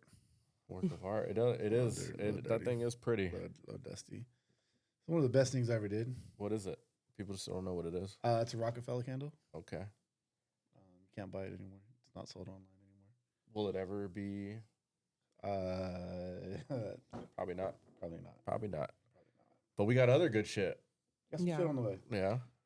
Got some shit on the way. All right. So, on the topic of rape, Jesus, yeah, that's a wild transition. I know, right? No, have you guys heard about the case in France of Giselle Pellicot? Edit that out. Who's that? So Giselle Pellicot was married, had kids. Her and her husband had been together since the 70s, and she was going to the doctor because time in her life was passing. She, thought all of these things were wrong with her. Maybe she had Alzheimer's or all of this stuff. That's fucked. Her husband gets caught in an upskirting incident where he's taking photos up a girl's skirt in the market. And the police get involved. Crazy. And because the police are involved, they end up confiscating cell phones and computers from him. Yeah. And in their investigation, they find pictures of his name is Dominique, the husband. They find pictures of Dominique's wife, and they bring Giselle in to the police station, and they're like, "Hey, do you recognize this?" And at first she's like, "No, that's so weird." And then she's realizing that it's her bedroom. And then she realizes that it's her. Come to find out, in a 9-year period from 2011 to 2020, he is drugging his wife to the point of unconsciousness and allowing men to come into their house and rape her for 9 years. So much so that has no idea what's going on. She's going to the doctor. She's getting tests. She's getting all this stuff done, and they can't figure it out. She's thinking she has memory loss, right? Yeah, she's thinking she has Alzheimer's. She thinks that she has a brain tumor. They're looking at everything. And you don't think she had any idea? She says that she has no idea. She didn't even recognize herself in the photos because of her compromised state. She was unconscious. They were putting her in clothes or positions or things that she's like, I would never do that. This woman is 70 something years old now. Oh shit. So she's 72. I wonder if she had any recollection of anything, but she was so disoriented or drugged that she thought it was a bad dream. Did you guys ever see that movie Blink Twice? There's a movie that Zoe Kravitz and Channing Tatum put out where just a quick summary of the it. Island where they go to the house. Mm-hmm. Yeah, they bring these girls to this island, and he pretty much says that he makes this comment. It's a gift to forget. It's a gift to forget, meaning that in times where we're in the middle of trauma or dealing with something really traumatic, we disassociate and we'll just kind of black out. And he plays off of that by actively drugging them. And he pretty much is there with all of his friends, and he invites these girls, and he's raping them repetitively, all the time throughout the island. And they're just waking up thinking that they just wandered off to bed, not knowing. And come to find out, this wasn't even the first time. They've been drugged so often on that island. This wasn't even the first time. They all got invited to that island. They've been to that island before, but they've been drugged so much, raped so much, disassociated and unable to remember, just kind of groggy, kind of half images of guys on top of them kind of thing, but not knowing for sure because they don't see any proof or anything. they don't even realize that they've been to this place more than once before already. When did that movie come out? Recently, like within this past year. Yeah, I remember seeing the preview for it. So Giselle, her husband was convicted, as well as 50 other men. Good. Based on these are just the men that they were able to figure out who they were from the photos that her husband had. Some of these men, wow. There's obviously men that are fathers. One man went to her house the night that his daughter was born. And his wife was in the hospital after giving birth, and he left the hospital and went to do this. To go partake with what's her face? That's crazy, right? Yeah, that's fucking dark. This conversation got dark. Yeah. That's fucking. So I don't wanna end it with dark. I wanna talk about maybe some goals or plans we have. I think this is our last one for the year. Yeah. And I want to talk about and kind of appreciate us even starting this and trying to go in on something together and kind of create, Well, I do first want to acknowledge that by the time that this episode comes out, our 9-year wedding anniversary will have happened. Yeah. So shout out, you guys. 9 years. Congratulations. Thank you. And that is after knowing each other for 10 whole months. That's crazy to say. Yeah. That's crazy. We got married after 10 months. I was already 3 months pregnant by the time that I got married. was I we got thinking? married. Just want to acknowledge, thank you for sticking by me. I know that I'm not the easiest to be with. You definitely compromise much, much more than I do. But appreciate you. Thank you for enduring my crazy. So, And you got some sweet shit to say about me? and all of her cats. Yeah. And being put at risk of all I would just like to say that there were plenty of times that I thought I was going to physically strangle who? Me? Adrian. Oh. But we've made it a long way. And no, I'm joking. Yeah. So, I guess, based on that,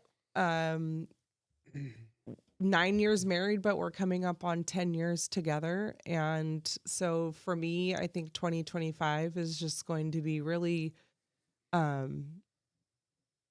leaning into being grateful for my family and for my life, period.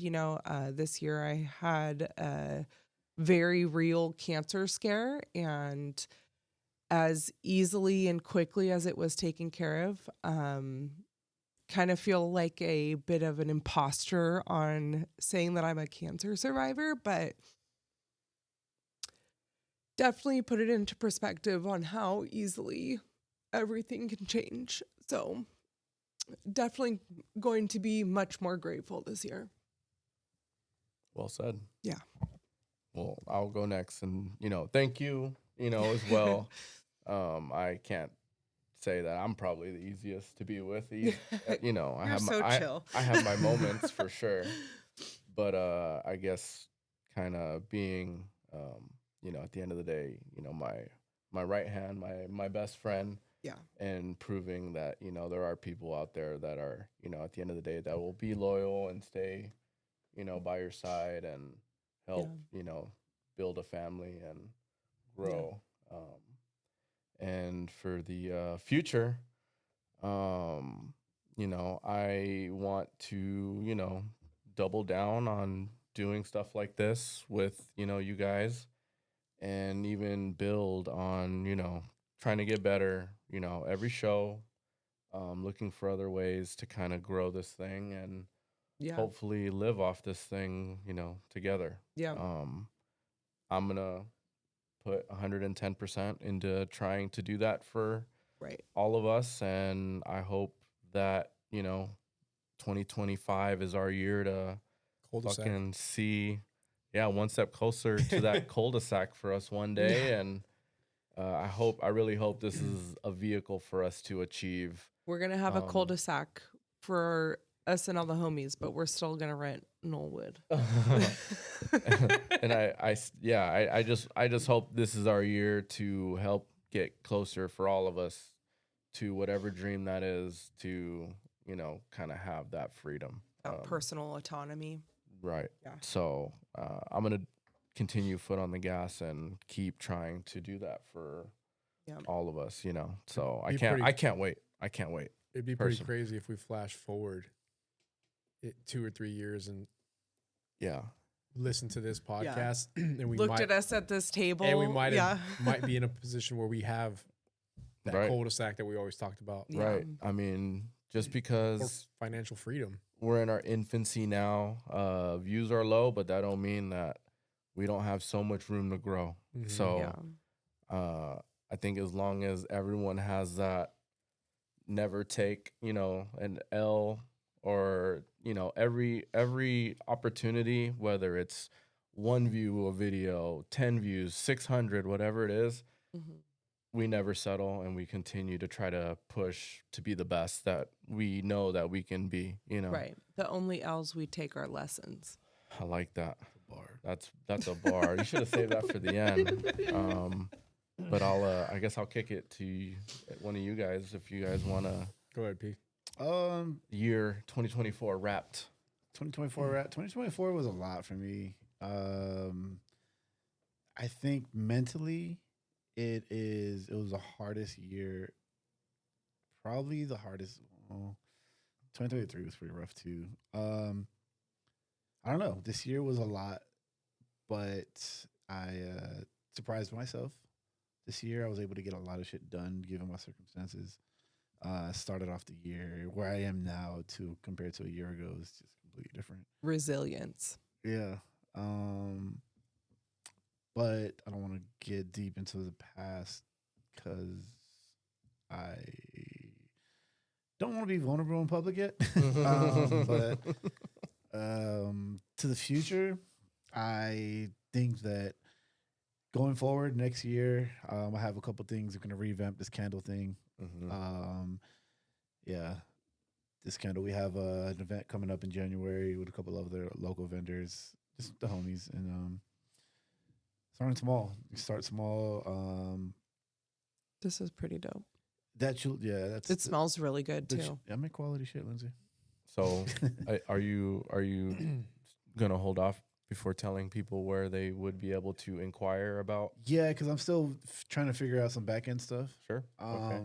But so coming soon. all I can say is I make these, and if you know me, then you know I make candles. Had a candle company.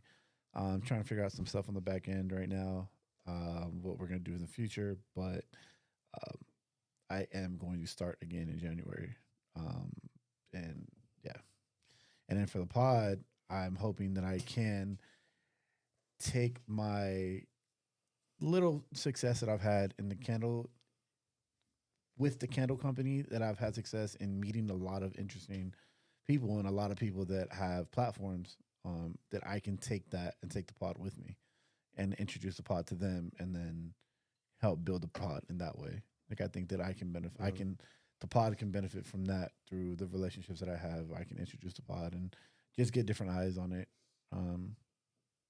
Helping Makai with the editing is something I really, really, especially with the shorts and all that stuff. I just want to do more.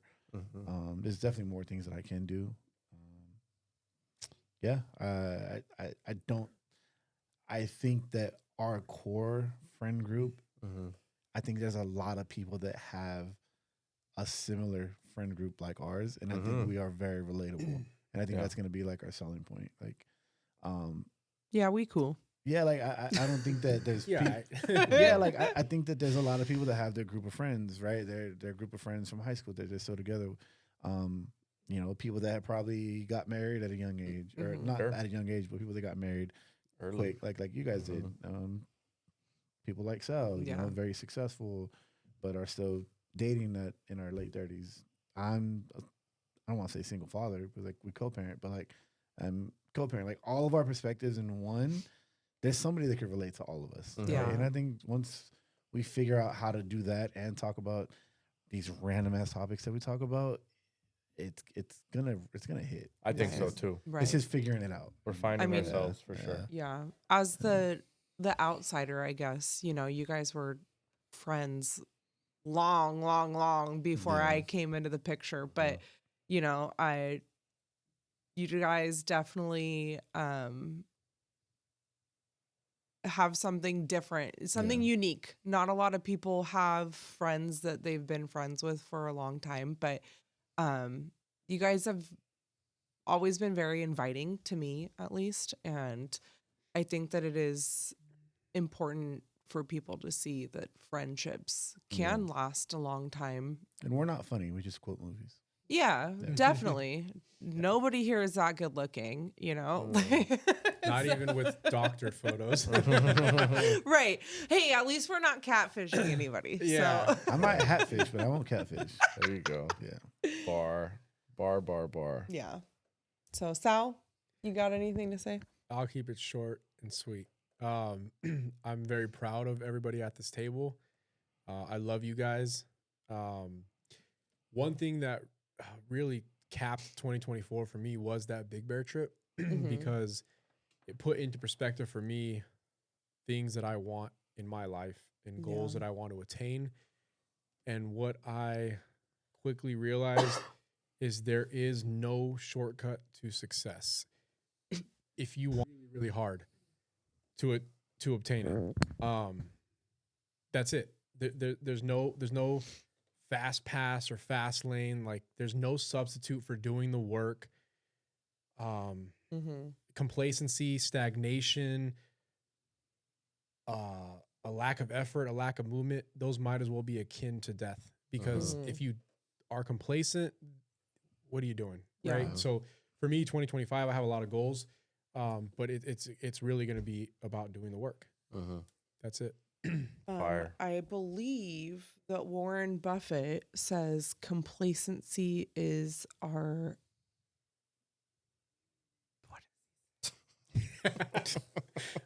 Mic drop.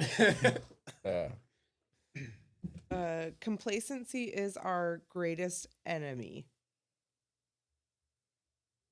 Because, I mean, if you're just sitting there, then you're not, nothing is going to come to you. You know, nothing usually comes easily, right? You got to work for it. So, yeah. And with that said, thank you guys for tuning in. We appreciate every view, every comment, every like. We see it all. Continue to follow us in our journey. I promise you it will pay off. We're going to get better. It's going to, we're only going to improve from here.